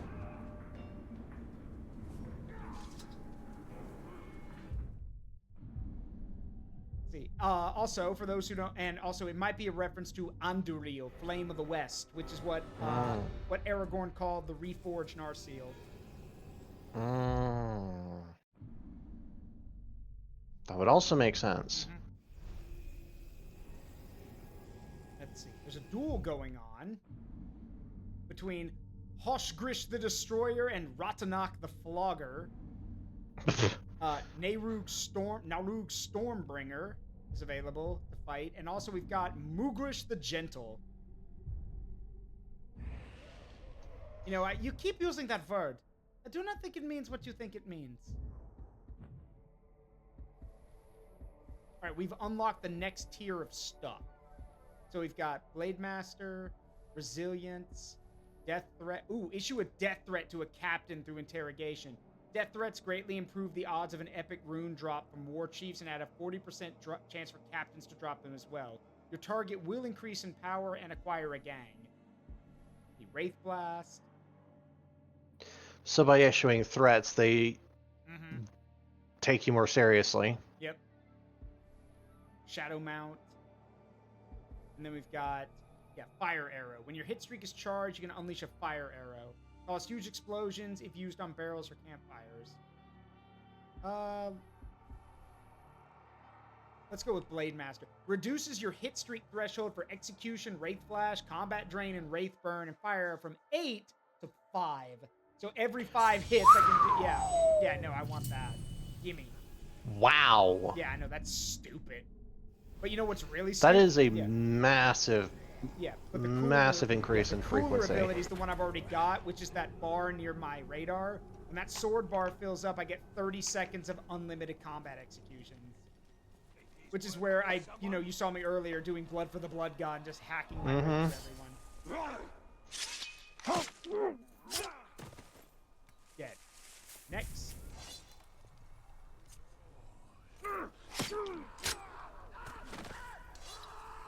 Come here. Did you hear that? Nani Kir Galar.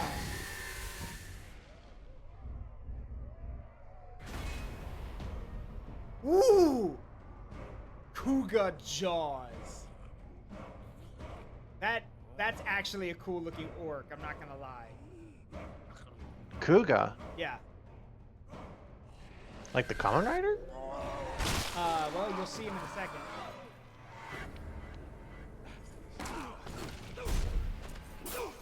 Detonating his grog stacks.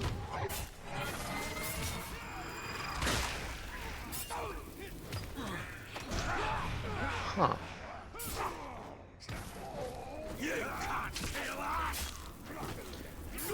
Noticing a lot of heads popping.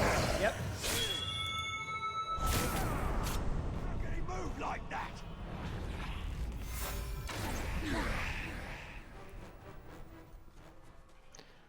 Let's go. Not sure if this is what they expected when you said you were going to blow their minds. Yeah. Shut up. Come on then, Ranger. Blow our minds. As you wish. Okay. As you wish. Pops a dude's skull. Stays away. Pin him down.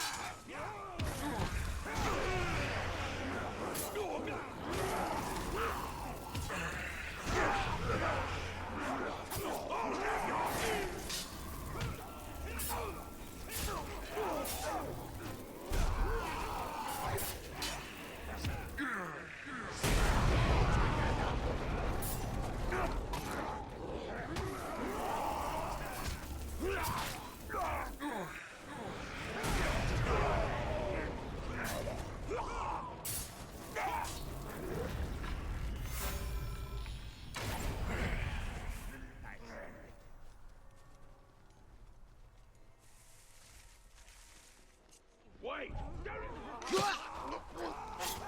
Trust words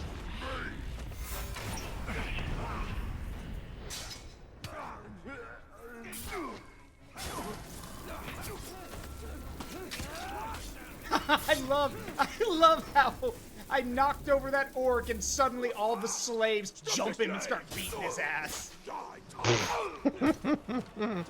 I mean, if he's down on the ground, why not? Yep. Get him, Opportunities. beat him. Yeah. Like, opportunity knocks once. Yep.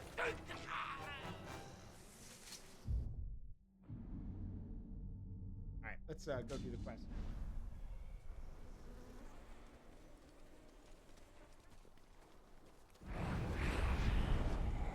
we should all have our rings to make us unbeatable in battle. I heard that's exactly what we'll be getting when the masters have Did you hear that? No, did you?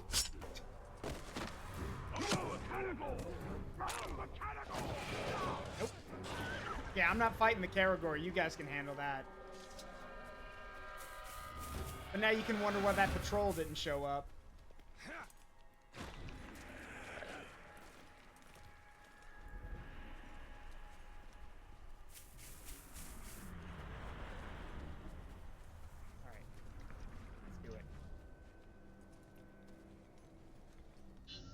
Destroy the Gorthal to draw forth the Black Captains.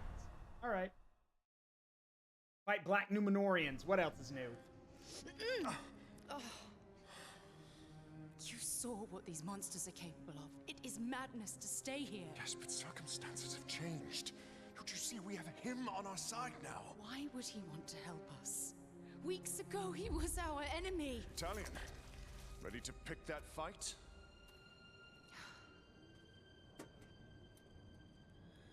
I'd best take these bandages to the others.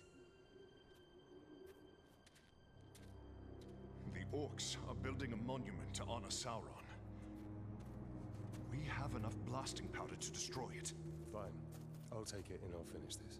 Not without me, you won't. Thought your only concern was saving your wife. So did I. Come on, let's go before I change my mind.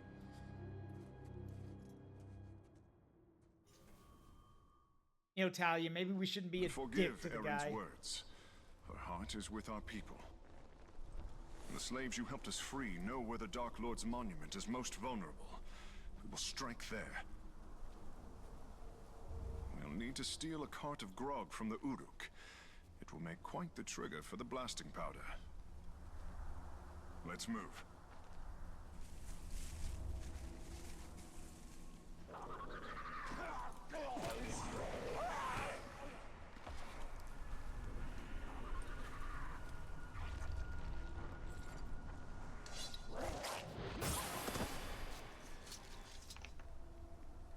Just to show how insignificant ghouls are, have turned on the Uruks. you get 1 XP Nature's for killing them. Cannot be tamed. Grog and blasting powder, medieval and foe.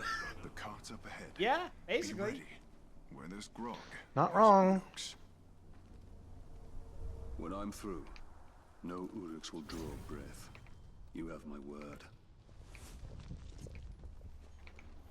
We should kill a few softskins and cannibals in honor of the Dark Lord's return.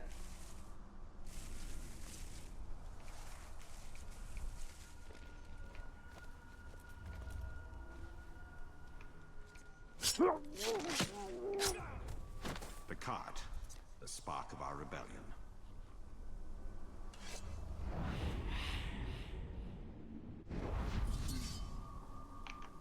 Anyone can swing an axe, but it takes skill to aim a crossbow. I can handle both just as well.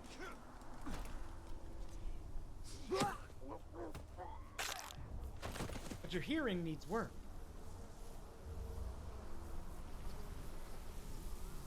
No, Bo and Terry, you did not tell me that. I don't know if that's a good or a bad omen. So we can show them Andrea, would you consider it a good or bad omen if an owl follows you somewhere? That's a good question. That is indeed a good question. What kind of owl? Yeah, I guess that's important. What kind of owl, Bo and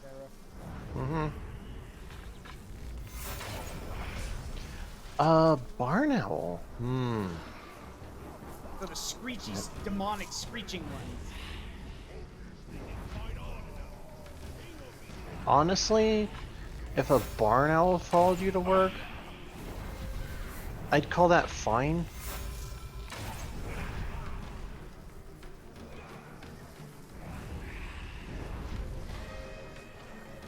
And yeah, no, Boris, or Borusa? Yeah, Barusa. Barusa raises a good point. Did any David Bowie songs start playing?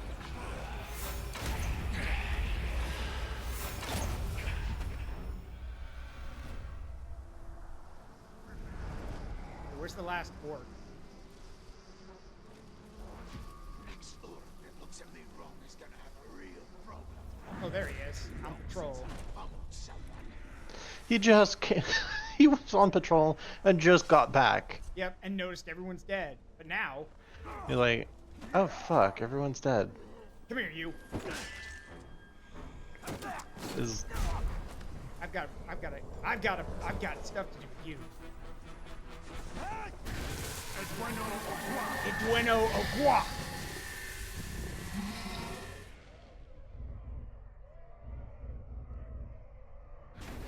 Mugrish the How are you gentle? Nothing about you looks gentle.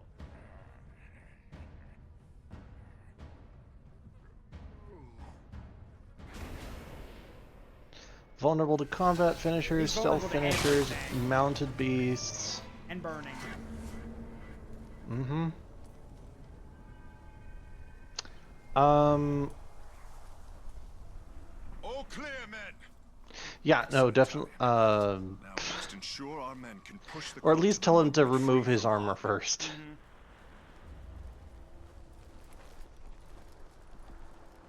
Look, how fast evil corrodes. Also a fair point, Barossa. Gondor must not fall prey to the shadow. See how quickly the turns table. Let's move. Yeah.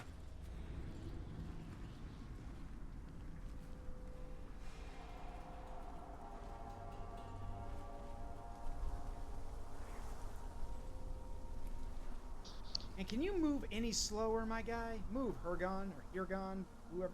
Traitor is the proper title. Wait.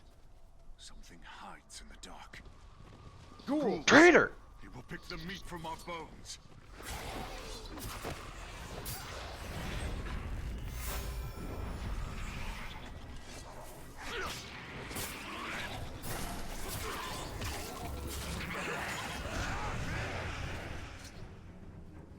You're welcome.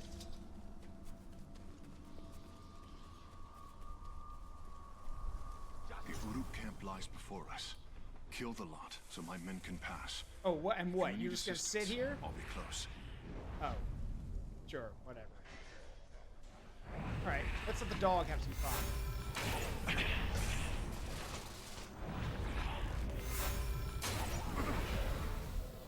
Wake the dog up. The dog is awake and killing.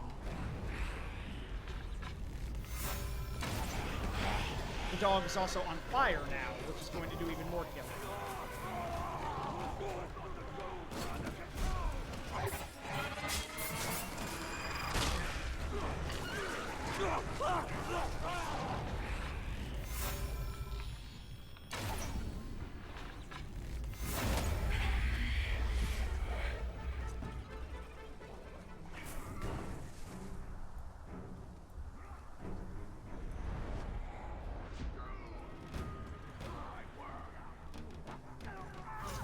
There we go.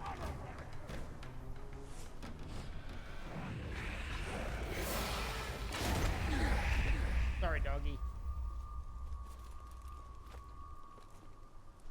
I will admit, if you could tell me if I could have any beast from Middle Earth to ride into battle, I'd want a warg, but a Karagor would be a close second. I mean, wargs are just big wolves anyway.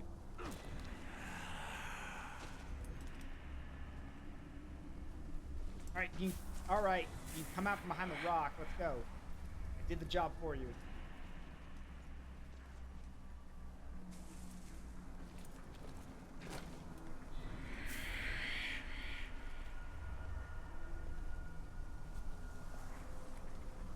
Well, come on. A Mumakil? How are you going to provide for a Mumakil? Do you have enough money to feed a giant side mammoth? by side. Who would have thought?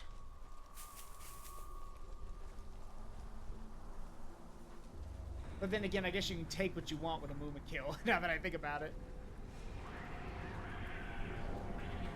At least to the military gets involved. Ghouls swarm Durthang. My men can use this distraction to push the cart beneath the bridge unseen.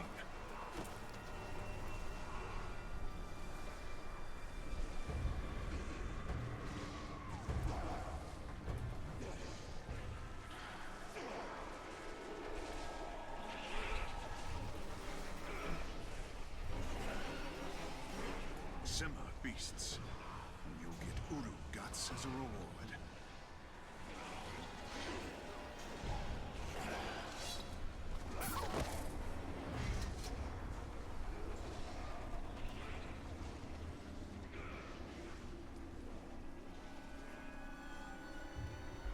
Alright. Where are you Dead leading? rumble below our feet. upon us. They're below us.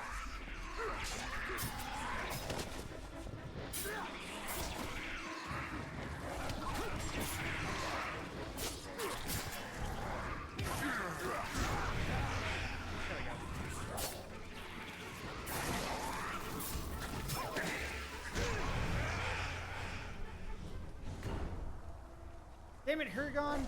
Quit running into fights.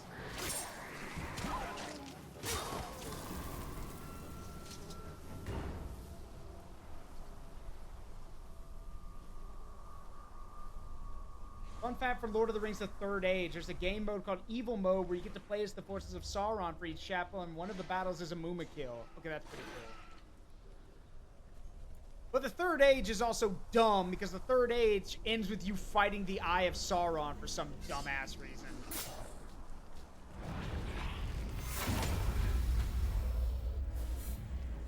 My men will protect the cart. Let's clear the ridge so they may pass.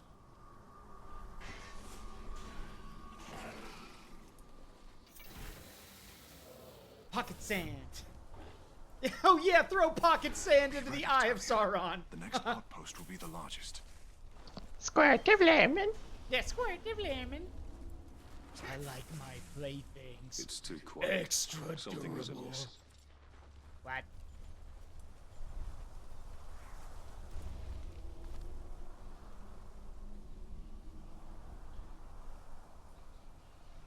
The Lich on his back going, "Run, bitch, run!" Yeah, run, bitch, run. Oh, shit.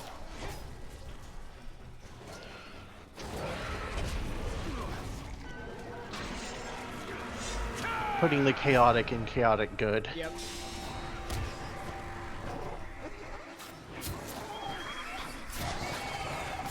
That dog. Alright, we're about to get an ad, so I'll be right back. Be right back, everyone.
do this. All right. All right, we're back. Let's wrap this up. Hey, Bo and Tara, you said you had something? Yeah, Bo and Tara, you said you wanted to tell Andrea about a quest concept. Let's hear it. Also, let me make sure this is captured. Yep, there it is. We're good. Yeah, We're good.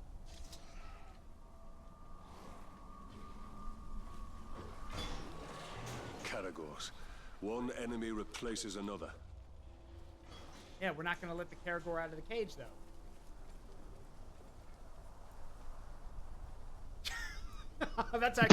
that's actually really good, Bo and Tara. I like that. It's like getting tasked by Hades or death. Yeah, Thanatos. Because that's a lot of fucking work. That's a lot of paperwork. That is so much fucking work. And rather than deal with all the overtime and all the paperwork, they're just gonna, you know, get a... It's like, hey, you adventurers, you like saving the world and stuff, right? Also, here, save the world. Yep. Also, I wanted to end my vacation. Yeah, I wanted to tell you this, Andre, because I thought it was great. A friend of mine was doing a D&D campaign recently, and got asked by a gold dragon to do a quest, and one of the party members responded with, mentioned, and I quote, "Oh, I'm sorry, I live by a set code of rules, and the first two rules are do not make a deal with a dragon." and we got a Shadowrunner. Yeah, and what's really funny is that my friend, who's the DM, knows about Shadowrun, knows about those rules, and so the dragon responds with, "Why?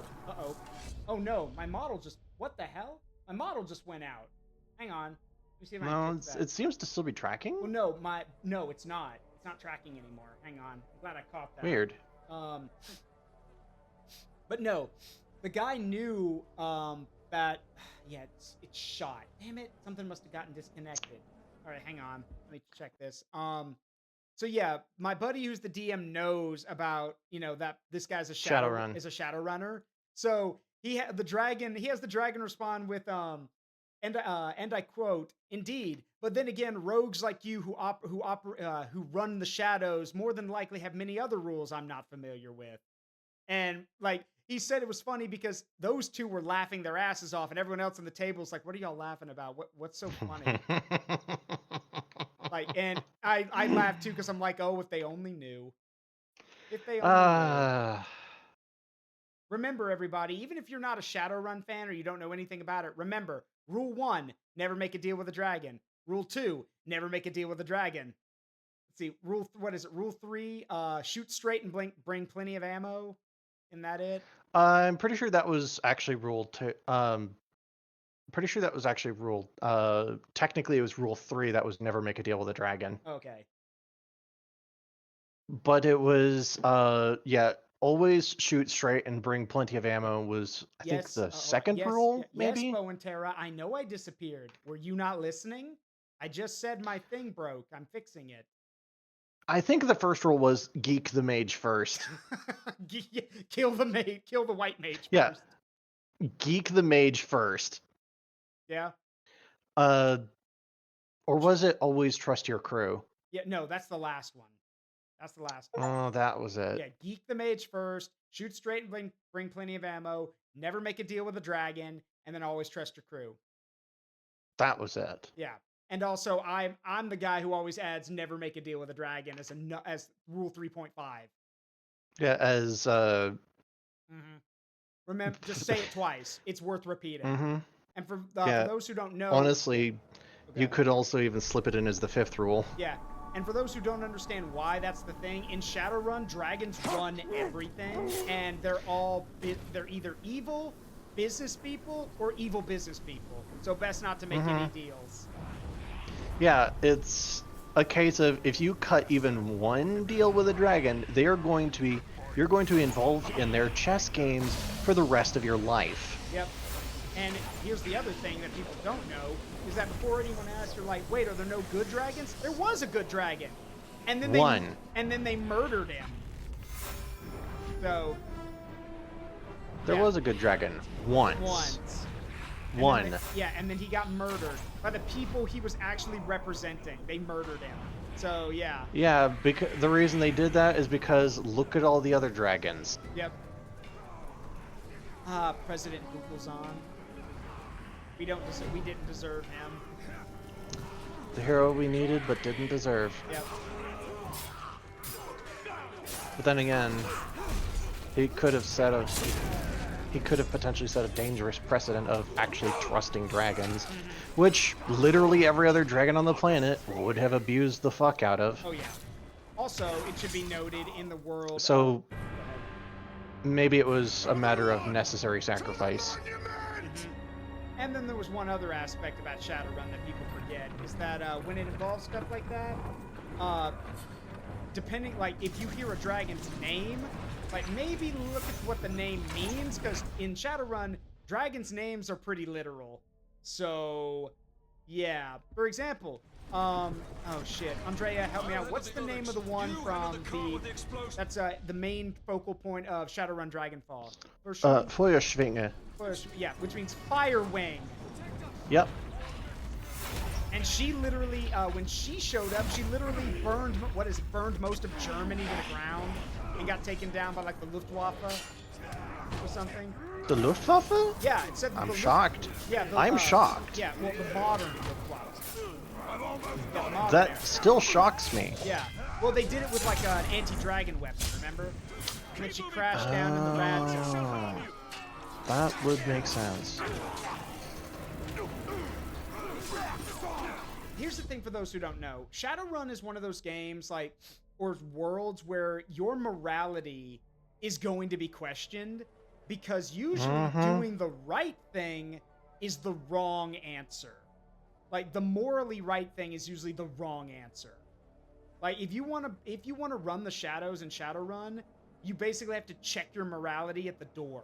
Because the things you're going to see, the stuff you're going to do, and the people you're going to work with do not give a shit about your morality. Yeah, they just care about is the job done properly. Yeah, they want the job done properly, and your crew probably just wants to get paid.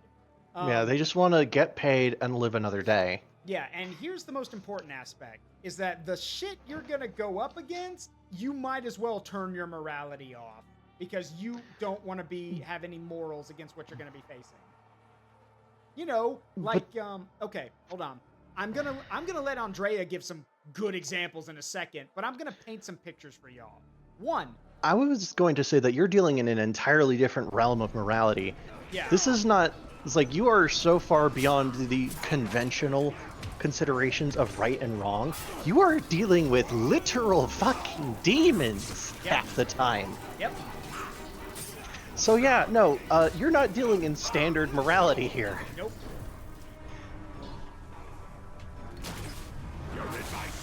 Oh, that's bullshit. Because there are so many things, there are so many situations where the entire planet hangs in the balance. Yep.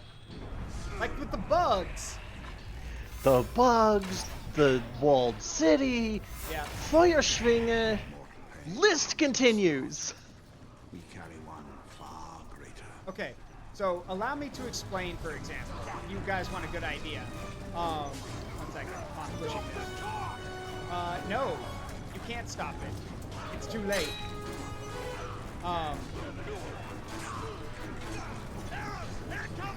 Okay, so let me give you guys an example. In the world of Shadowrun, every kind of like every kind of like, how do I word this? So every kind of like religious or spiritual belief is true. For example, shamanism, that's real. Feng Shui, the idea of like you can literally have a shaman in your party. Yep. Feng Shui, the idea of yin and yang and kind of balance of energy, that's also real.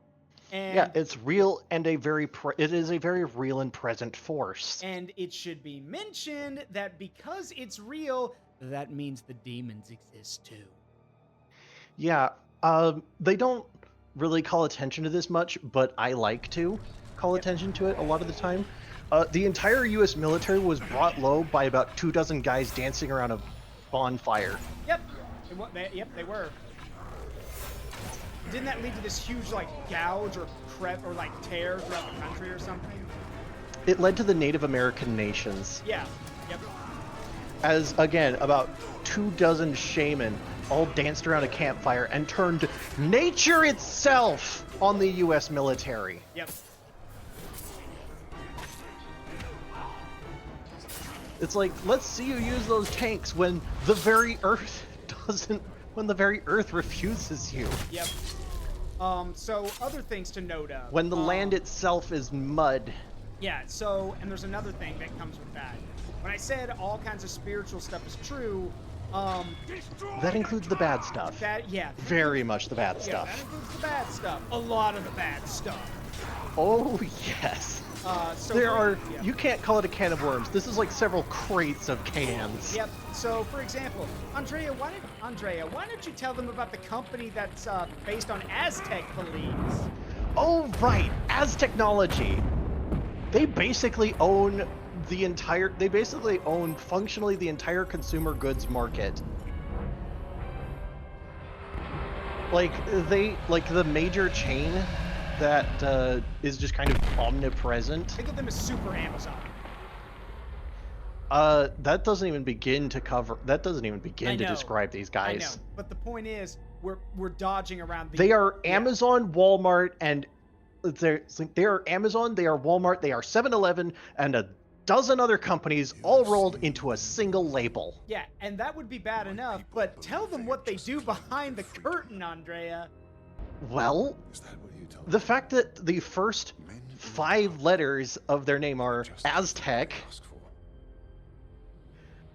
I'd like chat to guess. Yeah, what do you guys think they do behind closed doors if they're? What do you think they do with their small army of their small army of lawyers? Yeah, go ahead. What do you guys think they do if they're literally? What do you guys guess? Technology.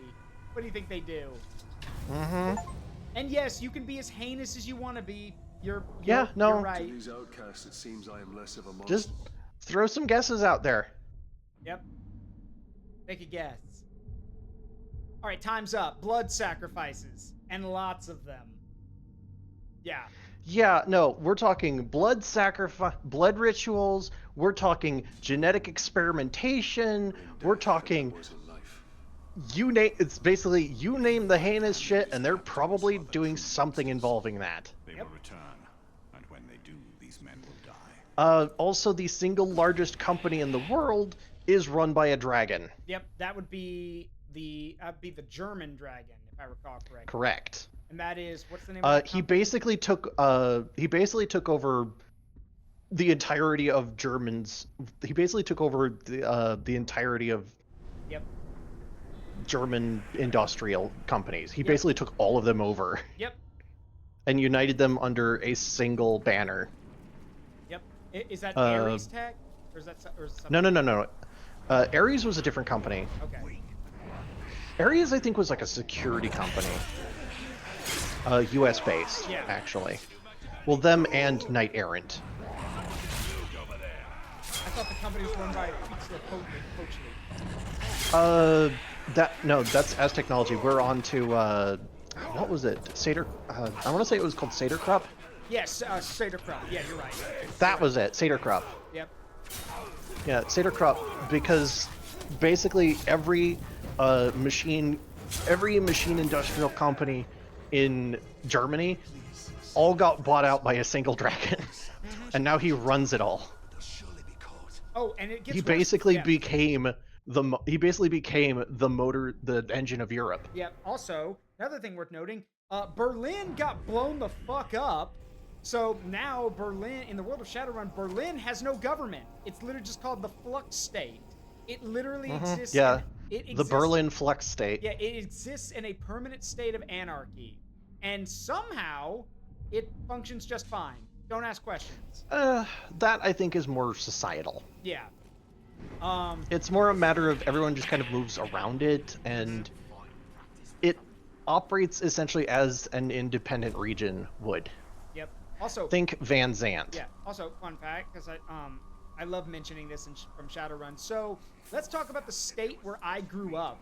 I grew up in Alabama. I don't live there anymore. Oh boy.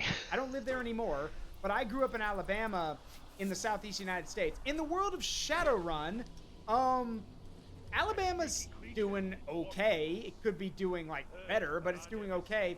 Let's go down the list. So Alabama's main, like biggest city, Birmingham, got collapsed. To put it bluntly, it collapsed. And so the biggest cities now the main cities now in Alabama are Huntsville, which is where the Space and Rocket Center is, which basically got taken over by That makes sense. Yeah, it got taken over by Ares Tech, and now is the premier name in aerospace. Wait, are you sure it was Ares? Hang on. I don't know, whichever one's in charge of like military contract stuff in Then it probably would be Ares. Yeah. So yes, Ares Tech now basically set up shop in Huntsville, and because of that, Huntsville and by extension Alabama are now the premier names of aerospace in the Shadowrun world. Yeah, Ares Macro Technology. Yep. The Big Ten. We're talking about the Big Ten. Yep. Also, hold up. FASA was involved? Yeah. FASA was involved in Shadowrun. Yes. That's pretty cool. Yeah. So also, and then the next one, Mobile. Mobile's got a huge port industry. So Mobile basically became the big trade. Thing of the Southeast. So, and also it's where. Oh right. Yeah. Alabama is part of the United Canadian and American States. Yep. Don't ask questions about that, by the way. We don't have time for that. Yeah, no. Let's just say that there was a massive restructuring of the entire planet. Yep. New borders drawn all over the place. Yep. And old ones went bye-bye in a lot of ways. Mm-hmm. Like, everything south of, like, everything south of Texas is basically entirely Az Technologies territory. Yep. Just the whole thing. Yep. And don't forget the Native American state. So the Native American. No, that's north. That's north of that. Texas is now entirely independent, of course. Of course it is. I'm sure at one point California was trying to be independent too. The West Coast? I remember something about that. Like, the West Coast kind of just became its own thing. Yeah.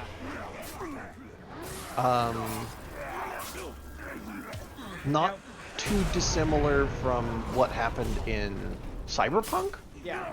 Now here's what but things are a lot more fractured. Yeah. Now here's what I want to remember. Which city is it that got turned into Bug Town? Is it Detroit or Chicago? That, I believe, was actually Seattle. Seattle was like the hub of a lot. No, Seattle survived. That's literally the plot of Shadowrun Returns. Seattle survives the bug thing, but I think it's Detroit.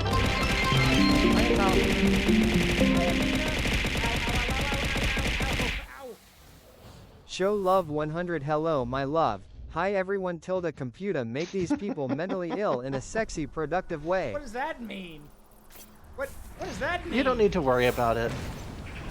You don't need to worry about it. Okay. But yeah, no. So, okay.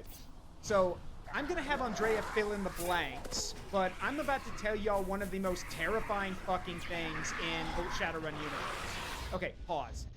So, remember how we both said that every kind of spiritual, thank you for the care package, every kind of spiritual and mythical and all that mystical thing, that's all real, okay? Yep. So by extension, that also means other dimensions. Shamanism, too. Yeah, shamanism, too. We're getting to that. But that also means other dimensions are real, okay? Keep that in mind. Put a pin in that. So, here's the deal about the shaman stuff in Shadowrun. In the world of Shadowrun, shamanism is basically, yes, you can get a totem of a creature or something that a spirit can bond with that totem and by extension bond with you. And it could be anything. Is if you can find a totem. Go ahead. A rat totem. Yeah, a rat totem, a wolf totem, a dragon totem. That is possible. It is. However, I imagine dragon totems are obscenely rare. Yes, they're obscenely rare. Now, here's the thing. The thing is, for those totems to work and for those shamans to have those abilities, naturally the spirit has to bond with the totem and by extension bond with the person. And by that means that there's a spirit world. Now, recall. Let's pull that pin out where I mentioned that there are alternate dimensions. Okay, so in the world of Shadowrun, these alternate dimensions are kind of like spirit worlds. There's when you leave reality, there's multiple paths you can take. Basically, the spirit world, different dimensions, all kinds of stuff like that. So, here's the problem. With shamanism in Shadowrun, it is a mutual agreement between spirit and wielder. Sorry, spirit and shaman. It is a mutually beneficial agreement. But it doesn't have to be that way. After all, spirits don't really have to obey the rules of the mortal world. So if they don't want to play fair, they don't have to play fair. So, I don't remember the name of the organization. They do have an organization. They're dead now. But there was this organization that started setting up all over the world under the guise of being self-help clinics, therapy. Basically, it was part self-help clinic, part cult, basically. Okay? Hear me out. You probably already get the idea just from that, what kind of Yes. organization it was. Mm-hmm. But in case you don't... At least on the outside. Yeah, but in case you don't, this cult would take advantage of the weak, the downtrodden, and the lost, and pull them into somewhere where they could feel like they belonged. And so they would get the help they need, and then they would be indoctrinated into this cult. So, this cult, on the surface, seemed to have shamanistic beliefs. But you see, no. No. Yes, but it's not like other shamanists. Yeah. Like... So, here's the thing. There are certain... There are certain spirits you really shouldn't reach out to in Shadowrun. Yep. There are definitely things... there are lines you shouldn't cross. Spirits you shouldn't associate with. And in this case, this cult broke the one thing that broke one huge rule when it came to do with interacting with spirits. If the spirits come knocking to you, you don't answer that door. Because the problem there... Yeah, Scientology with actual powers. Yes, that is exactly... Not wrong. You're not wrong. So, here's the problem. Let's talk about... But it's far worse than that. Let's talk about bugs. You'll notice that I mentioned... you'll notice I mentioned, for the totem stuff, I mentioned things like, wolves, birds... dragons. You can take Path of the Hero, Path of the Kings. Mm-hmm.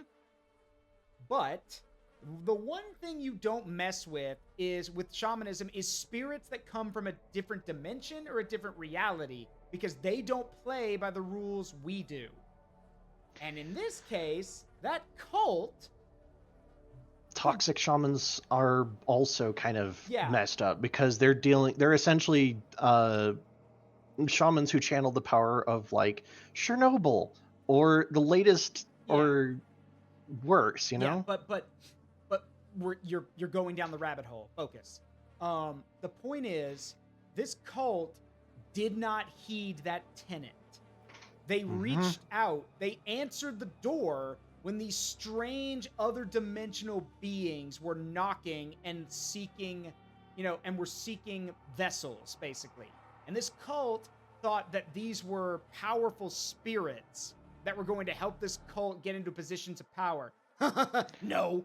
Yes, but also no. Yes, but no. See, they were powerful.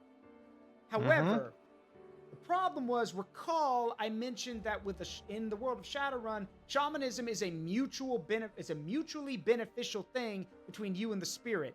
These dimensional spirits, these insect spirits, it was not you. There was no sharing. Your body, their rules.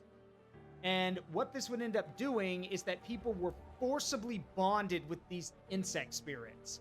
And what would end up happening is that if your will was somehow strong enough, you'd be okay. You probably wouldn't live very long because your body's But the moment you lapse. Yeah, the moment you lapse, or the moment or if you were bonded with when you weren't strong enough, congratulations. your will is gone and your body is now a vessel for these things because they're way more powerful than you. And the plan of the cult was to have a massive moment where the rifts between dimensions would open and these spirits would flood through the world, basically finding hosts, willing or otherwise. Now, in the game Shadowrun Returns, which, by the way, Shadowrun Returns is canon to the Shadowrun tabletop game. It is canon. In Shadowrun Returns, you stop that from happening in Seattle. You're there in Seattle. You stop it from happening there. And in other places, like the lore mentions in other places, they were also stopped. One city wasn't so lucky. That's why I asked. I don't know if it's Chicago or Detroit, but there were not enough people. There was no resistance put up. The resistance was spread out everywhere else by the plans that had been put in place. There was no hero or protagonist or anyone nearby to stop it. And now that place is now called Bug Town or Bug City because it's completely overrun by those insect spirits. And I should mention, Andrea is correct because they are the ones. It was Chicago. Yeah, I thought so. Chicago. So yeah, no. And here's the thing. I see Dino King. Yeah, Helldiver intensifies. Well, guess what? You can't kill them with bullets. The problem is that when you kill the vessel, the spirit remains. The only reason that the heroes of Shadowrun Returns and in the lore were able to stop those events from happening in certain places is because for everyone else, it's because they had powerful magic or they had powerful shamans or other people to counter them. For the main characters in Shadowrun Returns, it could be that, yeah, but it's also because you had two other things. One, you had a named character from the lore called the Harlequin helping you, who is basically, yeah, I don't know whether to call them a demigod or just I don't know. They might as well be a protagonist in it of themselves.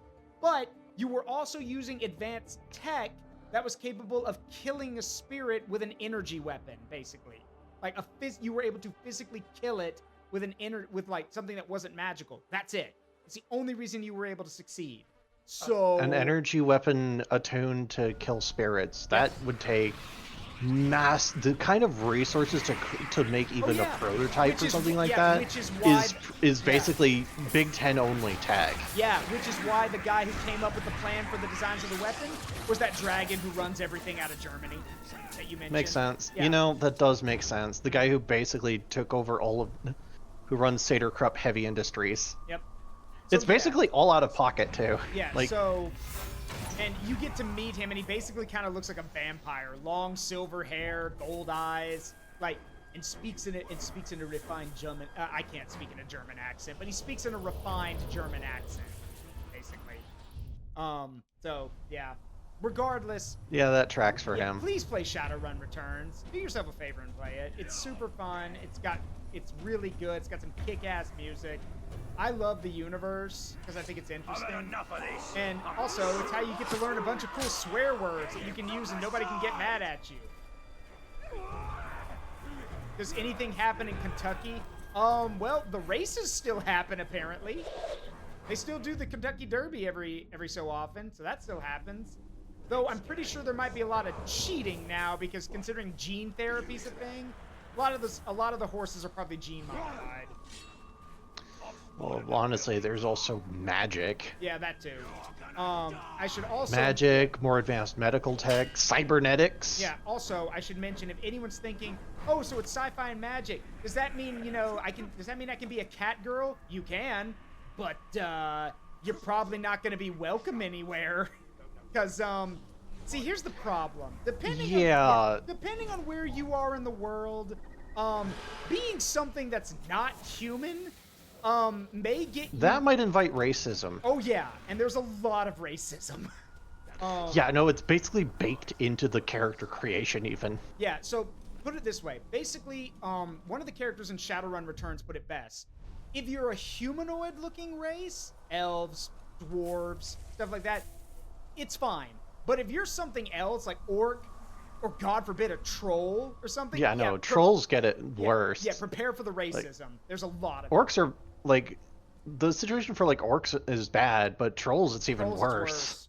So yeah, you could totally. I'm sure they exist. You could totally be a gene spliced cat girl if you wanted to be, or something like that. But yeah, you're gonna get it bad. Yeah, I know. There's gonna be. A lot. Oof. One of his minions. He was sent here to You're gonna be in for it. Yeah. So, Let me gather my men. Like they do have humanoids with like blue skin and 4 arms, like as a variant human. yeah, you could do that. But like, yeah, There is a hidden tunnel to the Black Gate. Trying to think of some of the other crazy stuff you can do. So there was a I'm trying to remember. I remember reading about this, and I say this because I know Andrea would find this funny. So Shadowrun takes place in like what, the year 22 something around other. hang on. Something like that. And the reason I bring it up is because you guys are gonna love this. Even that far in the future, the Mod Deuce 50 caliber machine gun is still being used. Okay, so let's see. The Shadowrun timeline. The Rude Awakening happens in 2010. Apparently, the timeline continues. Ooh, that's wow. We're talking like 2080s. Fuck. In battle, my lord. But they have entries listing as far back as 1810. Yeah. Fortunately, you are still alive. Ooh, well, he's dead. Now, bring me the head of this grave walker. But yes. Claim the head yourself. Yeah. You want it? Come get it. Ranger from the Black Gate. I should mention this is a black Where was your Numenorian. bravery when we bled your wife and gutted your son? Kill him! You talk too much. Ranger!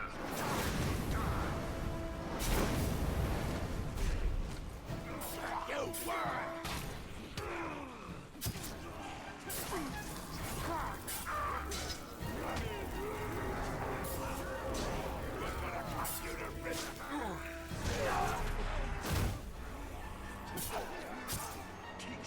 Yeah, that's a black Numenorian.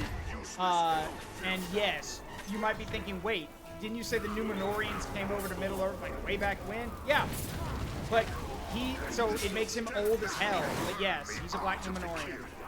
The hammer. Yeah, here it is.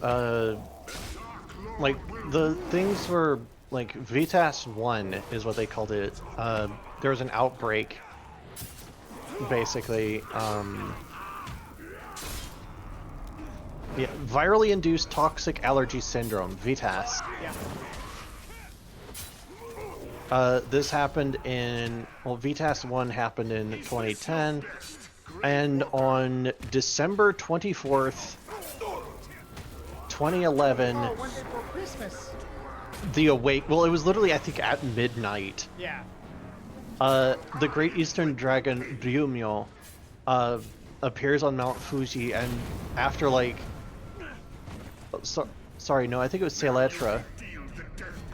Seletra basically was flying alongside a fucking bullet train. Nice. Right next to some right outside where right outside the passenger windows. I'm just gonna keep spamming this. He can't stop me. Yeah. It's like at a minute after midnight. You can't stop me. There we go. December 24th was the awakening. And then it just kind of spirals from there. Sweet. I'm gonna kill you now. Ooh. Now die.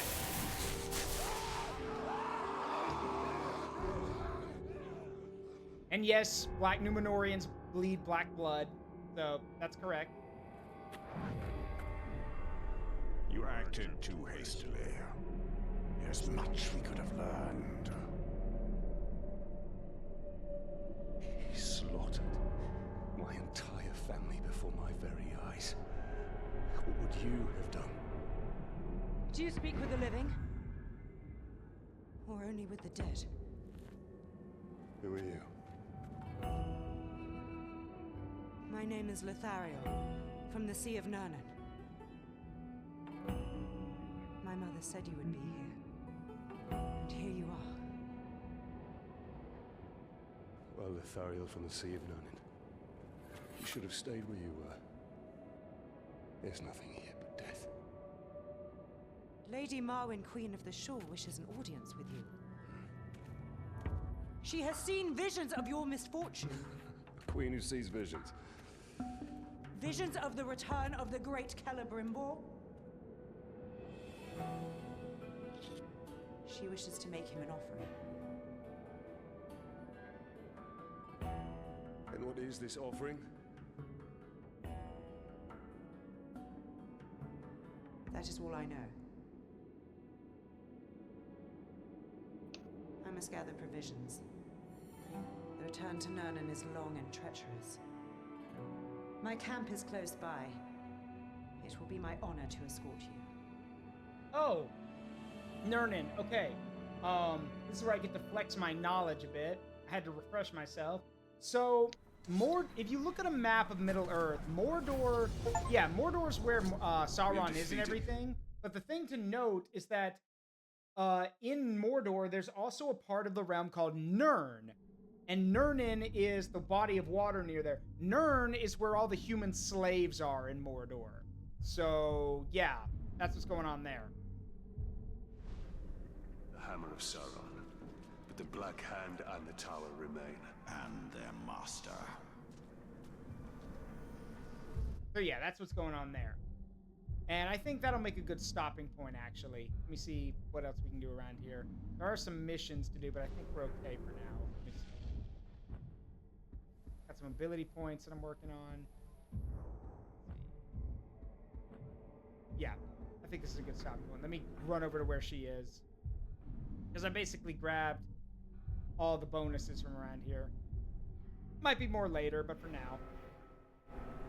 But yeah, don't get attached to this lady, because once Sauron comes back in force for the Third Age, yeah, there ain't gonna be any resistance from Nirn. Nirn is basically out of the picture until Aragorn shows up and, you know, they cleanse Mordor, cleanse the Black Lands. So yeah, don't get attached at all. Sorry. That's just the way it is. All right, so that's going to do it for tonight. Thank you for coming along, Andrea. I appreciate it. I appreciated the invite. All right, I will talk to you later. You have a good one. Okay. All right, see ya. All right, that's going to do it for tonight, everybody. We are going to go raid someone, so stick around for a second. Let me find... Ow. Let me find us somebody to raid real fast. Who is available?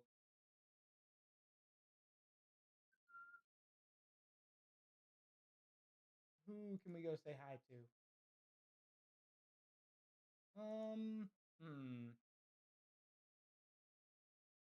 Want to find someone small.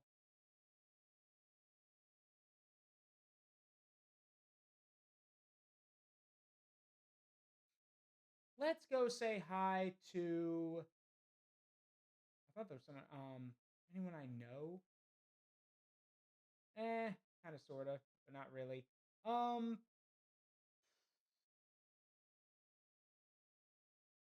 Sure, let's go say hi to Lord Well, there is someone I want to go say hi to, but nah. All right, let's go say hi to Lord Shadowhammer. Or no, you know what? Vash. We haven't said hi to Vash in a while. Why not? I'm sure Vash is there with Rugal. Yep, Rugal and the others. So let's go say hi to Vash. Let's do that. All right. As always, it has been a privilege and a pleasure to entertain all of you. I hope you had a great time. I have been Saruk Windcaller, and remember that the memories we make in life, good and bad, make us who we are. Don't change them for anything. Remember, Subathon's still going on. We've got a few more goals to hit before May, so hope you'll enjoy it, and hope you'll continue to support me. I love you guys. I'll see you all tomorrow for Kingdom Hearts. Have a great night, and bye-bye.